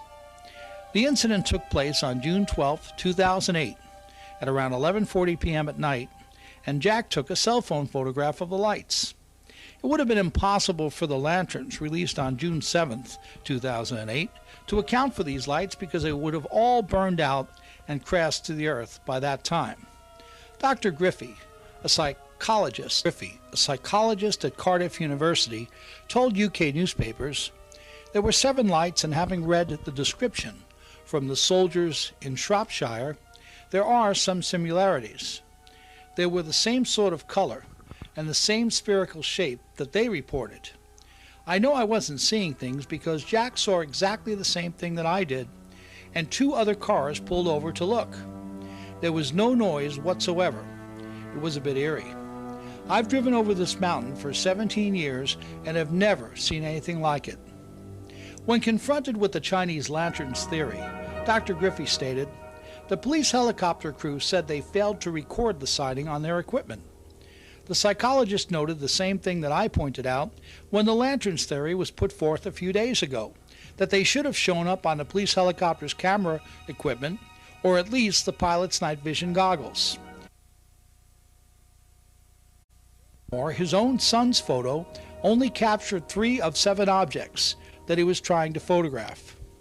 Dr. Griffey went on to say, "If it had been a natural phenomenon, you surely would have been able to photograph all of it. I'd like someone to explain, because I have no idea what to make of it."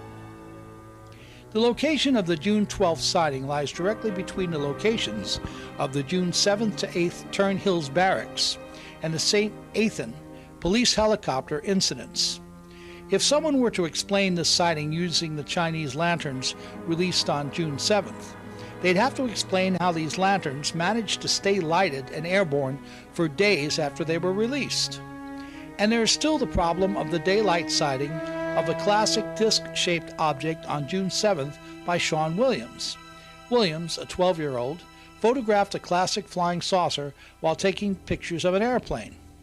It's now known that his photo was taken around 3 p.m. in the afternoon, which was actually earlier than the alleged release of the Chinese lanterns by the local hotel manager. On top of all the activity in Wales, a new set of UFO sightings were reported over Basingstoke, England on Saturday, June 28, 2008, and include photos of up to 12 objects. David Osborne, 47 years old, made this statement to a UK newspaper. He said, "My adrenaline was pumping, and I was trembling all over. I've never seen anything like it. It was amazing." The father of 2, an amateur astronomer, asked his daughters to bring his camera outside to where he was watching the objects. They did. He managed to take several photographs before going back in his house to report the UFOs. Osborne called nearby RAF Ottaham. Osborne's daughters, Natalie, 20, and Charlotte, 18, remained outside and watched the objects.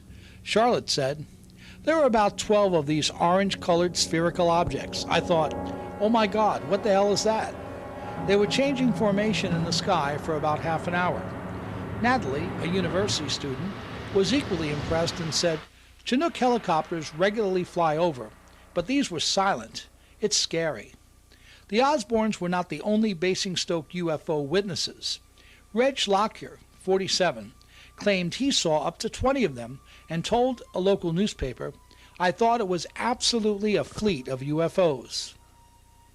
In behavior that is identical to what happened in places like New Jersey, Indiana, Illinois, and Texas over the past year in the USA, witnesses say that the lights over Basingstoke drifted across the sky, switching from a delta formation to a random pattern, then an arced line and a triangle before disappearing.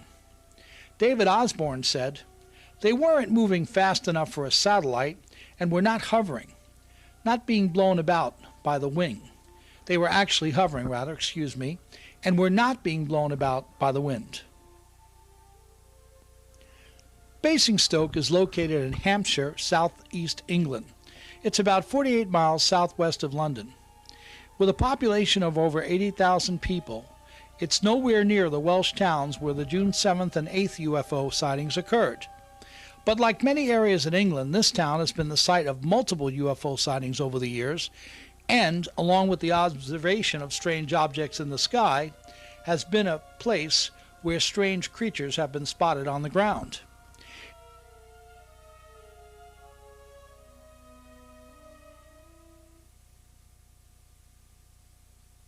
It's important to note that there have been daytime sightings of dark triangle and cube-shaped objects in the sky over Hampshire.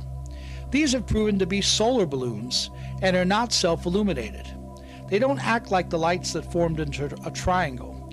In fact, the solar balloon launches began almost immediately after the UK Ministry of Defence UFO files were released and showed that the Ministry of Defence had officially investigated over 40 cases in that area. It was almost as if someone was trying to introduce a spoiler into the scheme of things to discredit sightings of triangular lights throughout the UK. During the 1990s, one or more big cats, some believe they might have been pumas, were seen in Basingstoke and became known as the Beasts of Basingstoke. It's not unusual for areas which are regularly visited by UFOs to also feature reports of animals that seem out of place. These could be wild animals or animals missing from zoos that appear out of nowhere in an area where they don't belong and have not been previously reported. Some believe they are brought to such towns by the UFO occupants for reasons and agendas unknown. While all this was going on in the UK, the Australian press reported that the tiny town of Marlinshire, with a population of just 112 people, experienced its own alien invasion. On Sunday, June 21, 2008, the outback town located in the Northern Territory experienced the sudden appearance of 3 bright red lights in the sky. In a pattern similar to what happened several months ago in northern Indiana in the USA, a loud noise was heard by residents around 8 o'clock. In fact, the noise became so loud that it actually shook houses and caused tremors. When residents came out of their homes to see what was causing the noise and the vibrations, they saw 3 bright red lights that formed a triangle. The triangle hovered above homes for 3 hours from 8 to 11 p.m. until it finally vanished. During that time, the object moved over several houses and hovered just a few feet above the rooftops. The light inside the houses became extremely bright as the object passed over. Ms. Dixon, our local resident, said, "The light in the house became so bright, it was like we were sitting in a football stadium." Residents said that the loud noise was heard again just before the object vanished. As with the UK sightings, a number of UFOs have been seen in Australia. The sightings began at the end of May 2008 with a report from Lowry Fuchs, 70 years old, and his wife, Gwen, 69. The couple were returning to their home of Elliot following a trip to Queensland. While en route, they claimed that a large UFO sped over their vehicle as they drove along the Barclay Highway. Although they have lived in the Elliot area for 40 years, the Fuchs say they've never experienced anything like this incident. Lowry told reporters, "It was around 4 p.m. when suddenly we saw a dark, silvery flash and heard a loud sound as it passed. It was traveling at a terrific speed, very bloody fast, and there was no warning at all. I'm sure it dive-bombed us, but I can't imagine why. I do a lot of bush work, and over the years I've seen a number of strange, unexplained things, but nothing like this. I actually thought it hit the car, but there were no marks." Australian newspapers report that the couple were traveling in a westerly direction, about 55 kilometers east of the Three Ways Roadhouse when the incident occurred. Just a week before the Fuchs encounter, another man seeing a UFO, another sighting occurred by a man that was seeing a UFO near Tennant Creek. Alan Martin, a deaf Aboriginal man in his 40s, was returning from the store when he saw a disc-shaped object at close range. A drawing he made later showed red, green, and blue lights on a huge disc. Alan says the thing appeared out of nowhere during broad daylight and vanished a few minutes after it was hovering nearby.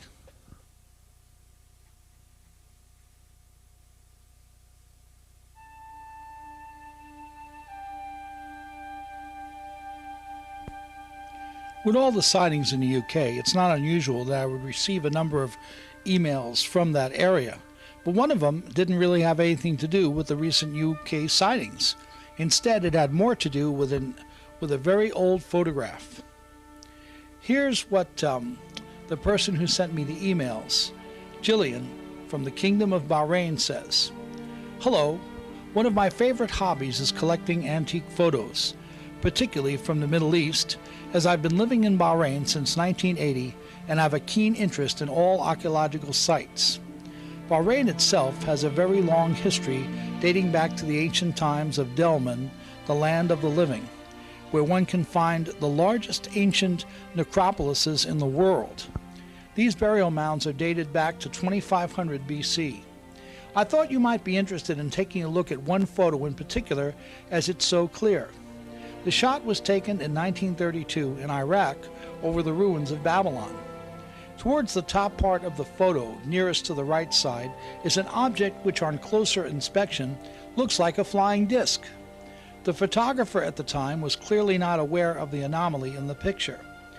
I have many old photographs of old Iraq that I've saved and looked at from the Gertrude Bell Project, Newcastle University in the UK. Gertrude was a British writer, traveler, political analyst, administrator in Arabia, and an archaeologist who mapped and identified Anatolian and Mesopotamian ruins. She was appointed commander of the Order of the British Empire in 1917. I have saved many photographs of Iraq dating back to the early 1900s and am now going through all of them to look for more anomalies. Well, we're certainly glad she found this one. But now let's jump back for a moment to a story, literally a whistleblower account about UFOs from none other than Edgar Mitchell.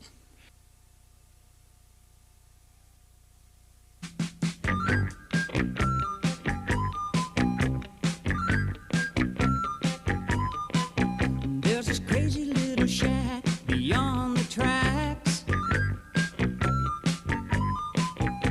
and everybody calls it the Sugar Shack. Well, it's just a coffee house and it's made out of wood. Espresso coffee tastes mighty good.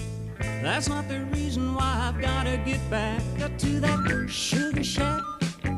Oh yes, to that Sugar Shack. There's this cute little girlie, she's a working there. Black leotards and her feet are bare. I'm gonna drink a lot of coffee, spend a little cash, make that girl love me when I put on some trash. You can understand why I've gotta get back up to that Sugar Shack. Oh yes, to that Sugar Shack. Yeah, honey, to that. Edgar Mitchell was one of the 12 Americans to walk on the surface of the moon. We talked a little bit earlier about his Pentagon briefing and the story of him growing up in Roswell. But during the recent radio interview on the UK-based Kerrang broadcast network, he started the whole thing by telling host Nick Garrison, quote, "I happen to have been privileged enough to be in on the fact that we've been visited on this planet and the UFO phenomenon is real," unquote. That statement shocked the host and began an amazing disclosure from a true American hero. Born in Texas and brought up in Roswell, New Mexico, he has 3 earned degrees, including a doctorate of science degree in aeronautics and astronomics from MIT, as well as at least 4 honorary doctorate degrees from prestigious universities. Among his many awards are the Presidential Medal of Freedom and the United States Navy Distinguished Service Medal. Mitchell began his Navy career in 1952 and completed flight training in 1954. During the 1950s, he flew A-3 aircraft as part of the Heavy Attack Squadron 2 and served as a research project pilot with the Navy's Air Development Squadron 5. In the early 1960s, he was chief of the Project Management Division of the Navy Field Office for a Manned Orbiting Laboratory. In 1965, he entered the U.S. Air Force Aerospace Research Pilot School in preparation for astronaut duties. In 1966, Edgar Mitchell was chosen for the astronaut training program by NASA, the National Aeronautics and Space Administration in the USA. After serving as a member of the astronaut support crew for Apollo 9 and as backup lunar module pilot for Apollo 10, Mitchell, he was assigned as the lunar module pilot. In 1971, U.S. Navy Captain Mitchell was part of the crew of Apollo 14, along with Admiral Alton Shepard and Colonel Stuart Russo. After the Apollo 13 disaster, which I'm sure you're all familiar with, the world had their eyes on the Apollo 14 moon mission. Mitchell maneuvered the lunar module Antares to a perfect landing on the hilly Fra Mauro region of the moon. Mitchell and Shepard deployed from the module, performed a number of experiments, and collected over 100 pounds of moon rocks. They also set a record of staying 33 hours on the lunar surface. They hold the record for the longest moonwalk on record at 9 hours and 17 minutes.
Nine days after his mission began, Edgar Mitchell made a triumphant return to Earth and helped reestablish the American public and the government's faith in NASA.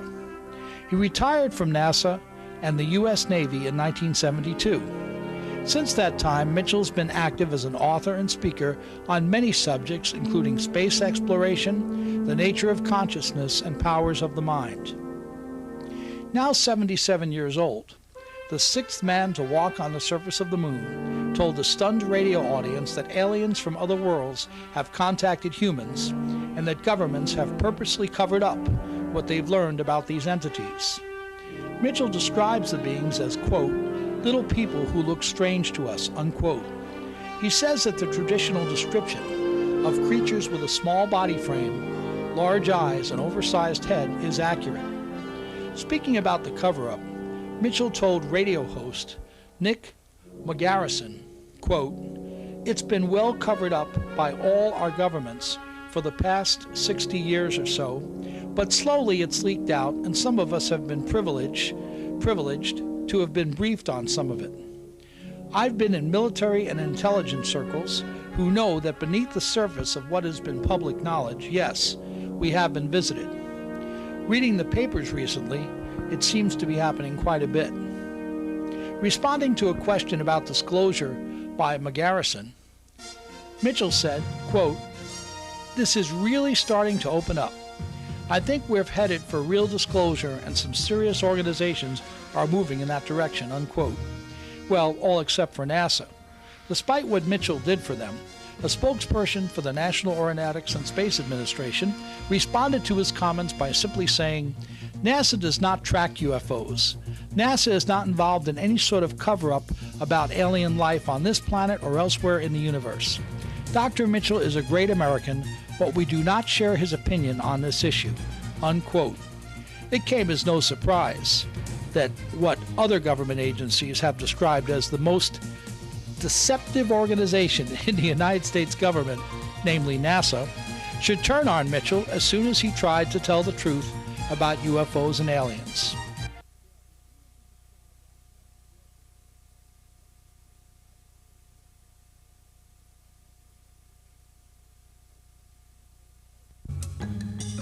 At least one other astronaut agrees with Edgar Mitchell.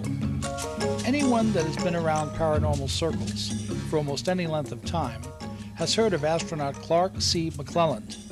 His website states that he's worked with NASA from 1958 until 1992 and served as an astronaut. He's also had a long-standing interest in the UFO phenomenon and is associated with research groups like NICAP and MUFON. Now McClelland says that he supports the claims of former astronaut Edgar Mitchell. McClelland added a press release to his website dated 7/29/08. In his statement, Clark calls Mitchell a friend, supports his claims, and shares his own amazing story. Clark says that he personally observed an 8 or 9 foot tall extraterrestrial standing in the cargo bay of a space shuttle during a top secret mission. He says that he observed this amazing scene on a 27-inch color monitor while on duty at the Kennedy Space Center for over a minute. Clark says that the ET was having a discussion with 2 NASA astronauts. The astronauts and the ET were all in similar spacesuits, according to an artist's conception of the event which he provides. Clark says that the NASA astronauts were tethered and that the spacecraft of the ET was in a stabilized orbit and could be seen just behind the shuttle main engine pods. McClelland describes the ET as humanoid, but he did not have a good enough view to offer much more of a description other than to say it had a slim torso, head that was normal for its body size, 2 arms and 2 legs. Because there was no sound, Clark says that he did not know how the ET communicated with the astronauts.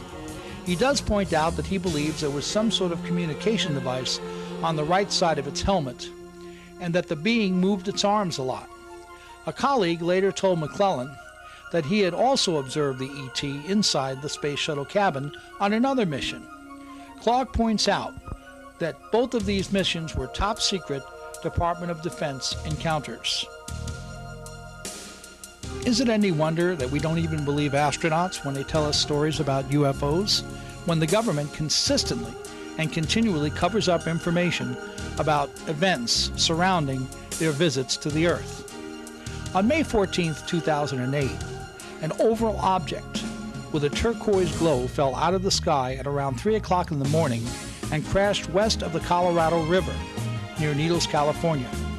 The crash was almost immediately followed by the appearance of unmarked vehicles with government license plates manned by non-uniformed personnel, a small fleet of transport aircrafts, and helicopters, including a sky crane which later removed the object. Like many incidents of its kind, this one quickly became a non-event. So what really happened? It's important to understand that the object in question has been seen in the Needles area before and elsewhere as well. An object described as oval-shaped, with a turquoise glow was spotted by a motorist traveling just west of Needles on I-40 on April 17, 2002 at around 3:30 in the morning. During that incident, the object hovered above the road in midair. Another sighting occurred in 1997 near Columbus, Ohio. A photographer was filming clouds when a glowing object which was turquoise in color, appeared on several of the frames that were photographed. The object wasn't seen through the camera lens at the time that the photos were taken. Needles, California is located in the Mojave Valley and is a part of the San Bernardino County. It's just across the bridge from Arizona and near the Nevada border as well. Historic Route 66 and I-40 run through the town with a population of between 5,000 and 6,000 people. Originally named for a group of pointed rocks on the Arizona side of the Colorado River, Needles was founded in 1883 and has been an important stopping place for people traveling east to west into California ever since. It's also the kind of place where the crash of something strange might go unnoticed unless it happened to have occurred at a time when someone was watching. Fortunately, this crash did have witnesses because people just happened to be out watching. The first witness to the May 14, 2008 incident was a person we'll call Bob. He lives on a houseboat in Top Rock, Arizona, a town that's little more than a marina and a couple of stores near Golden Shores. Bob reported seeing a glowing turquoise blue-green object high in the sky and headed in his direction at around 3 in the morning. He was sitting on the upper deck of his houseboat at the time. As it passed, he said it looked as though the object was on fire. He saw the object hit the ground somewhere west of the Colorado River on the California side. It bounced at least once, and he recalled hearing a noise like a thump. Thinking that some kind of plane had crashed, Bob tried using his satellite phone to call 911. His phone would not connect. After the crash, Bob heard the sound of helicopters approaching and reported seeing 5 of them flying in formation less than 20 miles after the object hit the ground. One of them circled his houseboat before rejoining the others. Another was a sky crane that retrieved the oval-shaped object while it was still glowing with some sort of cables or a net and flew away with it. The crash occurred between Top Rock and Needles, west of the Colorado River and south of Needles. Frank Costigan lives 3 miles east of the Colorado River and became the second witness to the May 14, 2008 incident. He got up at around 3 in the morning to let his cat out. While standing in his backyard, Frank noticed a large glowing object streaking across the sky. It flashed a number of colors, including turquoise, blue, and green. The object was headed towards the ground, and he expected to hear some sort of impact noise. Costigan later offered this statement to the press. "I thought I might hear something when it hit the ground. Because it was so close as I thought it was and as big as I thought it was, I thought I would hear something. But I didn't hear anything, and it went out of my view before it hit the ground. It went behind a hill, and I waited to see if I could hear a crash because it was so big that it was bound to bounce to make noise." Costigan reported that the object was bright enough to illuminate the ground. He said that it came out of the northeast, headed southwest at a tremendous speed, slowed down and speeded up again before moving out of his sight. Frank is a retired superintendent of operations and police chief. He worked at Los Angeles International Airport, LAX, from 1978 until 1985, and at Ontario Airport from 1985 to 1986. He occasionally does special reports and news investigations for KTOX, an AM radio station in the Needles area. Frank told David Hayes, the station owner, about the bizarre object he saw earlier that morning. Hayes surprised Costigan with his own strange story. While driving on I-40 on his way to work that morning, Hayes saw a small convoy of darkly painted vehicles exiting the highway. The vehicles had black and white government license plates. The lead truck looked a bit like a large SUV with a dome on top, a truck bed, and appeared to have 4-wheel drive. The vehicle may have been carrying a remote-controlled drone. Hayes said that he could see a triangular object that sat on top of several humps in the truck bed, and that it reminded him of the look of a stealth bomber. A dark green van followed behind the first vehicle, and a larger van followed the green one. Hayes told Costigan that he could see men inside the trucks. They didn't have military uniforms on, but after he made eye contact with the driver of the third vehicle, it followed him to the radio station. One of the trucks returned later that day and briefly parked outside the KTOX building, and it seemed to be involved in some sort of surveillance of the radio station. Hayes and Costigan reported the strange events that occurred on May 14, 2008 during regular programming at KTOX for days and asked for any other witnesses to come forward. That's how they obtained the story from Bob, and he wasn't the only person to call in. Someone known to them from nearby Laughlin, Nevada, phoned to report that Janet planes were taking off and landing at the Laughlin airport all night long on the date that the crash occurred. Because the airport and control tower were closed at that time, Laughlin personnel cannot confirm the presence of the Janet planes on the night in question. Janet planes are the nickname some have given to the aircrafts that fly workers in and out of Area 51. A small terminal exists at McCarran Airport in Las Vegas for the mysterious airline operated by EE&G, a U.S. government contractor. Small and larger passenger jets and a few prop planes ferry workers to Groom Lake in Area 51 and the Tonopah Test Range, but there's no reason to expect that such aircraft would land in Laughlin. Because the airport and control tower were closed at the time, the airport personnel simply can't confirm the presence of the Janet planes on that night. Strange things continued to happen in the Needles area after the crash. No one seems to be able to locate Bob from his houseboat, and many believe he's left the area. Tony Sagan, a member of the River Valley Democratic Club in the area, was questioned by a stranger at a club meeting after she appeared on the radio station to talk about the 2008 presidential race.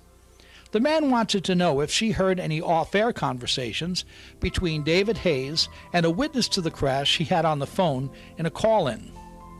Tony said that she had never seen the man before and that he seemed out of place in terms of the way he dressed as compared to other people that live in the area.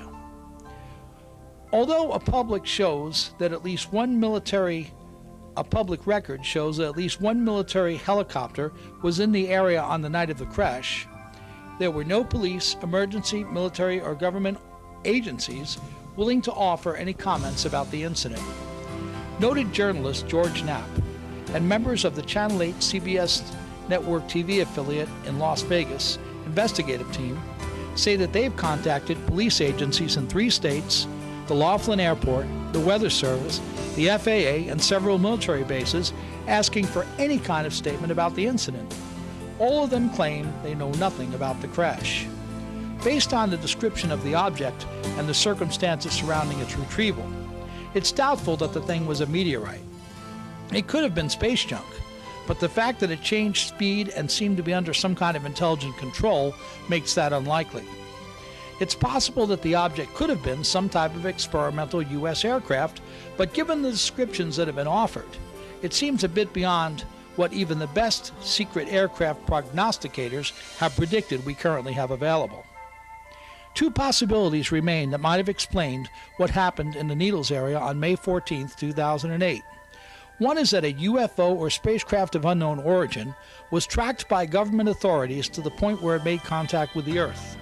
With retrieval teams standing by, the object was quickly removed from the area and any necessary cleanup was accomplished without much notice. The other is that a UFO or spacecraft of unknown origin was being test flown by a human pilot from Area 51 and simply malfunctioned, causing the subsequent actions.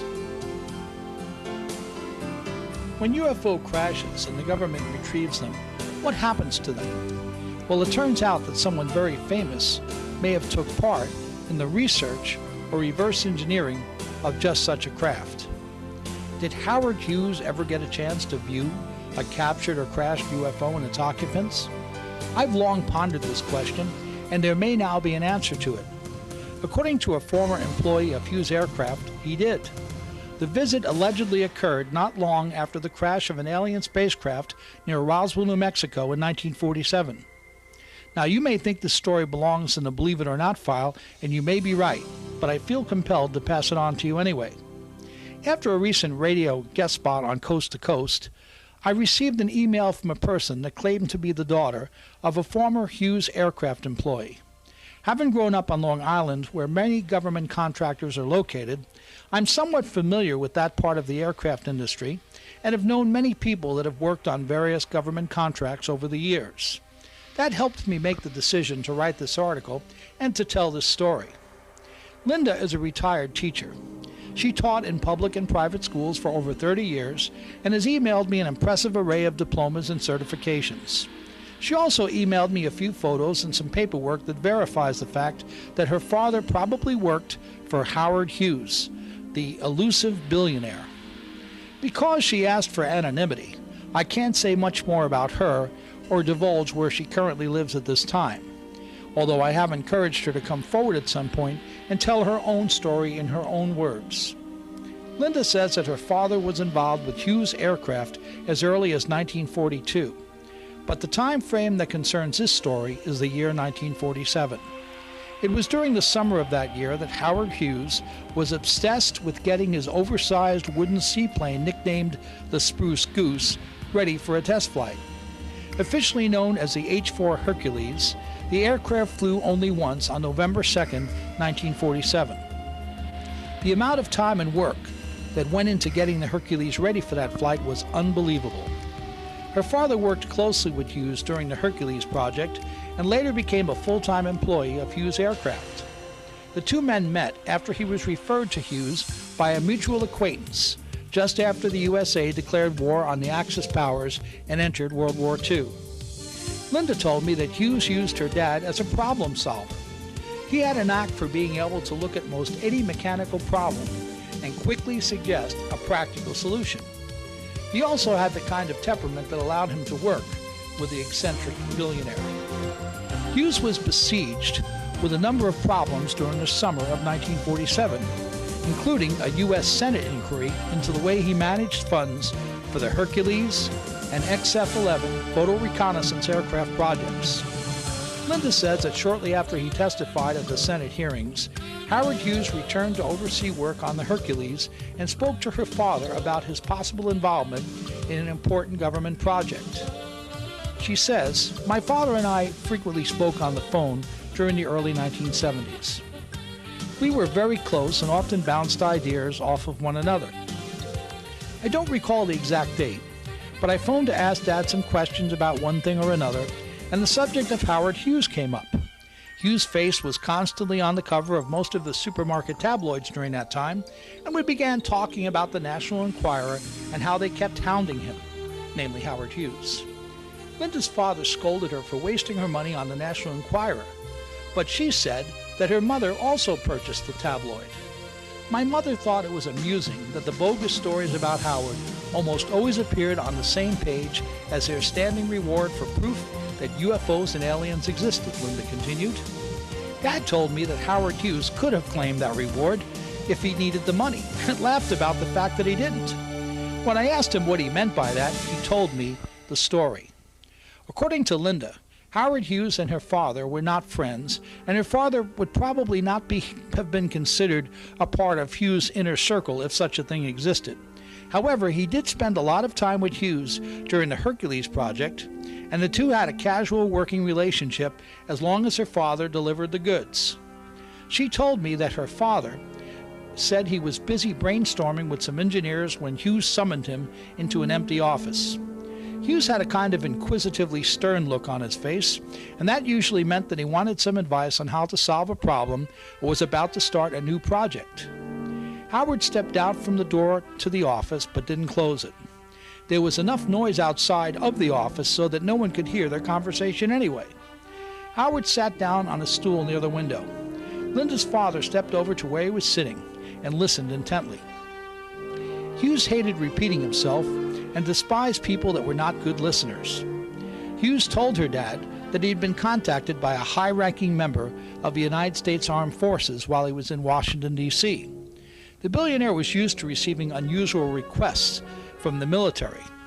He was known as someone that could keep a secret and solve complicated problems. According to Linda's father, this one might have been the mother of all the most secret and complicated situations that the government ever faced. Hughes said that he visited a military base on the way back from his congressional hearings. He didn't mention where it was located and provided very few details about what actually happened there. Linda's father said that Hughes seemed uncomfortable talking about his visit to the base. He hated situations that he couldn't personally control and seemed to indicate that the entire event was orchestrated and controlled by the military. With the exception of Hughes, no civilians were present. Howard said that they showed him a new type of aircraft. Most of it was in pieces, and it was obvious that the thing had either crashed or been shot down. Hughes assumed it might have been something that the Russians cooked up. It wasn't until Hughes got closer to the material that he noticed it was anything but a conventional aircraft. He didn't pick up or touch any of it, but told Linda's father that it looked like, quote, the damnedest stuff I've ever seen, unquote. The military officers present told him that despite the fact that it was in pieces, the material was extremely resistant to heat, cold, and pressure. They also said it was almost impossible to penetrate, yet it might have been an implosion that actually caused the crash. Howard never said that it had any writing on it, and he provided no further details about the material or the aircraft. Hughes told Linda's father that the dead bodies of the crew members from that aircraft had also been recovered by the military and were mostly intact. He said they allowed him to view the bodies and described them as looking like dwarves or deformed midgets wearing seamless flight suits. He added no details about where or how they were being kept. Instead, he got right to the point. Quote, they want me to figure this thing out, and I want you on board, unquote, Hughes explained. That was the end of their meeting. A few weeks later, Hughes told Linda's father, took him aside again, and told him to forget all about their previous conversation in the office. He gave her dad the impression that there were just too many hassles and not enough money for him to get involved with that project. Her father felt it was more plausible to believe that Hughes wouldn't be able to run the show and didn't want to get involved with something that he couldn't fully direct. Or perhaps he knew or had learned something more about the project that turned him off to it. It wasn't until many years after their conversation in that office that Linda's father came to realize that Hughes might have been talking about a crashed UFO, and specifically one that probably crashed or was shot down during the summer of 1947. Her dad had never shown any type of interest in UFOs or aliens. Linda believed he might have come across the information about one of the UFO crashes from the tabloids that his wife read. The timing would have been correct because I saved issues of the National Enquirer and other supermarket tabloids during the 1970s and recall articles about alien and military encounters and UFO crashes. I asked Linda if her dad might have been kidding about the Hughes incident. She said, "Oh no, Dad never told tall tales. He had enough true stories about Hughes and other important people he met throughout the years. He didn't need to make up stories. I'm certain he was telling me the truth." I also asked Linda how many times they discussed the story after the first time that he told it to her. She replied, "Not more than a couple of times. He wasn't interested in UFOs. He told me the story on a whim because he thought it might give me a chuckle or two. Dad had nothing to add to the story, and I believe that's why we never discussed it much." Unfortunately, her father passed away a few years ago. I doubt he realized the impact that the story had on his daughter. Before she heard it, Linda barely gave the subject of UFOs a second thought. Afterward, she slowly became fascinated with the subject and told me, "My father told me that what Howard said he saw sounded a lot like what the tabloids were describing as crashed alien spaceships, and the bodies that he viewed fit the descriptions of aliens. I do not believe everything that politicians tell me, but I never saw a reason to disbelieve what they were saying about UFOs. What would they have to gain by lying about it?" It wasn't until my father told me the story about Howard and the material that I began to doubt their stories and their denials. Linda said that she started reading UFO articles published in some of the mainstream newspapers and magazines. Those tidbits awakened a casual interest in learning more about the subject. However, after retired Colonel Jesse Marcel came forward to expose the Roswell UFO cover-up, she went out of her way to learn as much as she could about UFO crashes and military encounters. She says, "I purchased a used copy of a book by Donald Kehoe and read it cover to cover. That book opened my eyes. I now believe there's much more to the subject than we're being told." I asked Linda why she waited so long to tell the story she heard from her father about Howard Hughes and the strange aircraft. She said, "I'm a very private person. I believe in doing all I can to promote education and to encourage students to stay in school. I want them to go as far as they can in life. I do not want to become the poster child for government conspiracies. You seem legitimately interested in discovering the truth about UFOs and aliens. I believe that if people have a chance to learn about the story that my father told to me, they might feel compelled to come forward and share their own experience and information with you." I had a million more questions for Linda, but it was obvious that her father had given her what little information he had about the Howard Hughes experience, and there was nothing more we would get from him at this point. He was only able to tell her what Hughes told him. Not the best scenario, so I cannot say for sure that this story involves a crashed UFO and its occupants.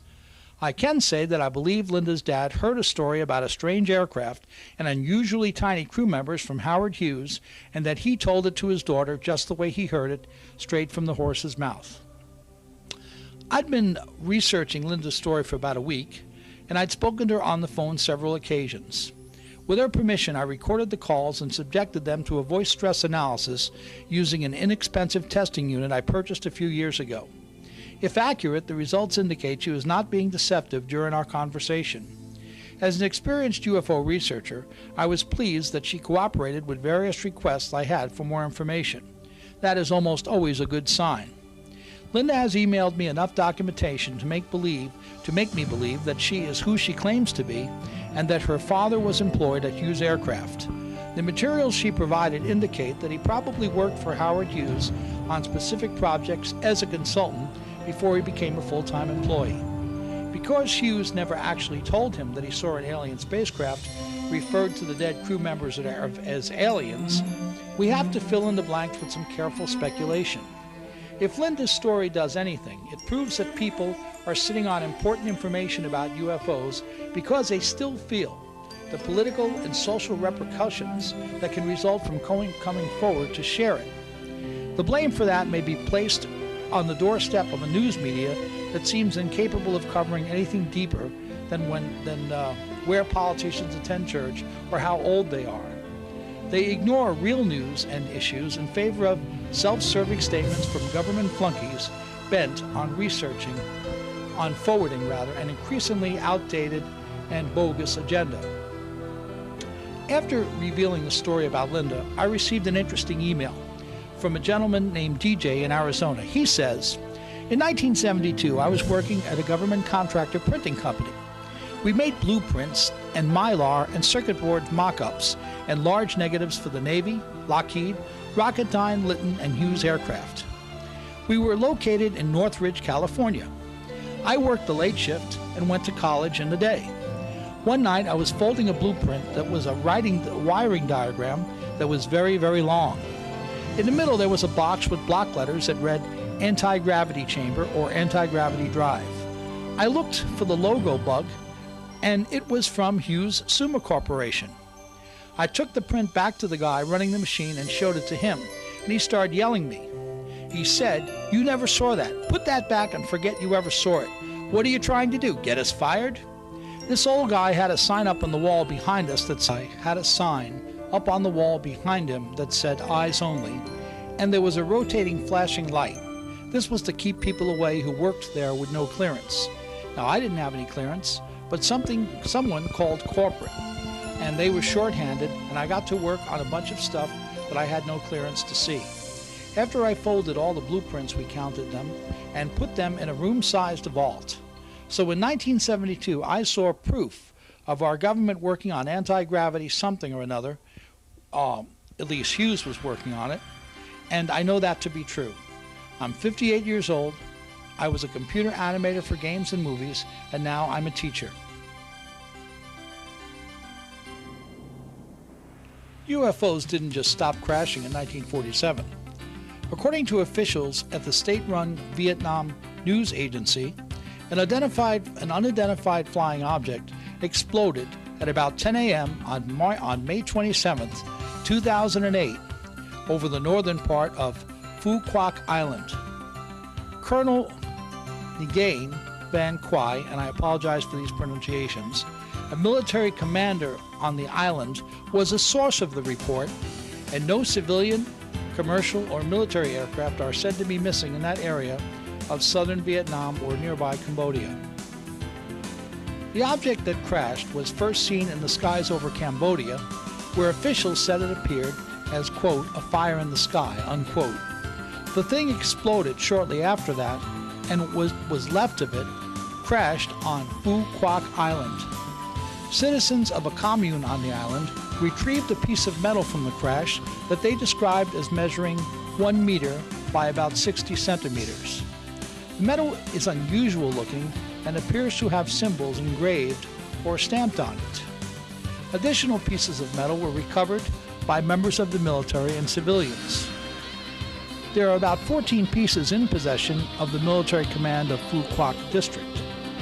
The metal debris rained down in Gain Dao and Kul Khan communes on Phu Quoc at about 10:20 a.m. on May 27, 2008, according to Lam Quan Chao, a spokesperson for the Provincial People's Committee.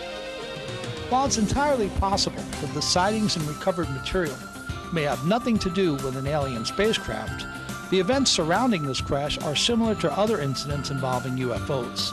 For example, some of the symbols that appear to be engraved or stamped into the metal, if they are genuine, are similar to those described by witnesses on the thing that crashed near Kecksburg, Pennsylvania in 1965. An I-beam from the Roswell UFO crash in 1947 was also reported to have unknown symbols on it. Phu Quoc Island is a popular tourist destination located in the Gulf of Thailand. It has 13 resort areas and several urban centers. The island was once considered a backwater area known primarily for the production of anchovy sauce and black pepper. Once a French territory with rubber and coconut plantations, Phu Quoc Island housed a prisoner of war camp during the Vietnam War. Vietnam and Cambodia struggled over possession of the island for years after the war until it finally became a part of Vietnam in 1975. UFO crashes are rare events. When they occur in an area of the world that may not be under the control of the usual cover-up suspects, an opportunity presents itself for the nation and people involved to share what has happened with the world. Vietnam is a communist country with close ties to China, so there may be still a tight lid clamped on the entire event at some point. But if that doesn't occur, we may have a chance to see a smoking gun that proves intelligent life forms exist and are visiting the Earth if they come forward with more information. As of this time, sadly, they haven't. Is there a global invasion of UFOs? Well, they're certainly coming to our planet. And despite government denials, by not just our government but many others, this does seem to be happening. And more credible witnesses are coming forward with photos, video, and descriptions to make us think twice before we simply deny these things or dismiss them out of hand. Global invasion, alien incursion? Perhaps. This is Bill Nell speaking.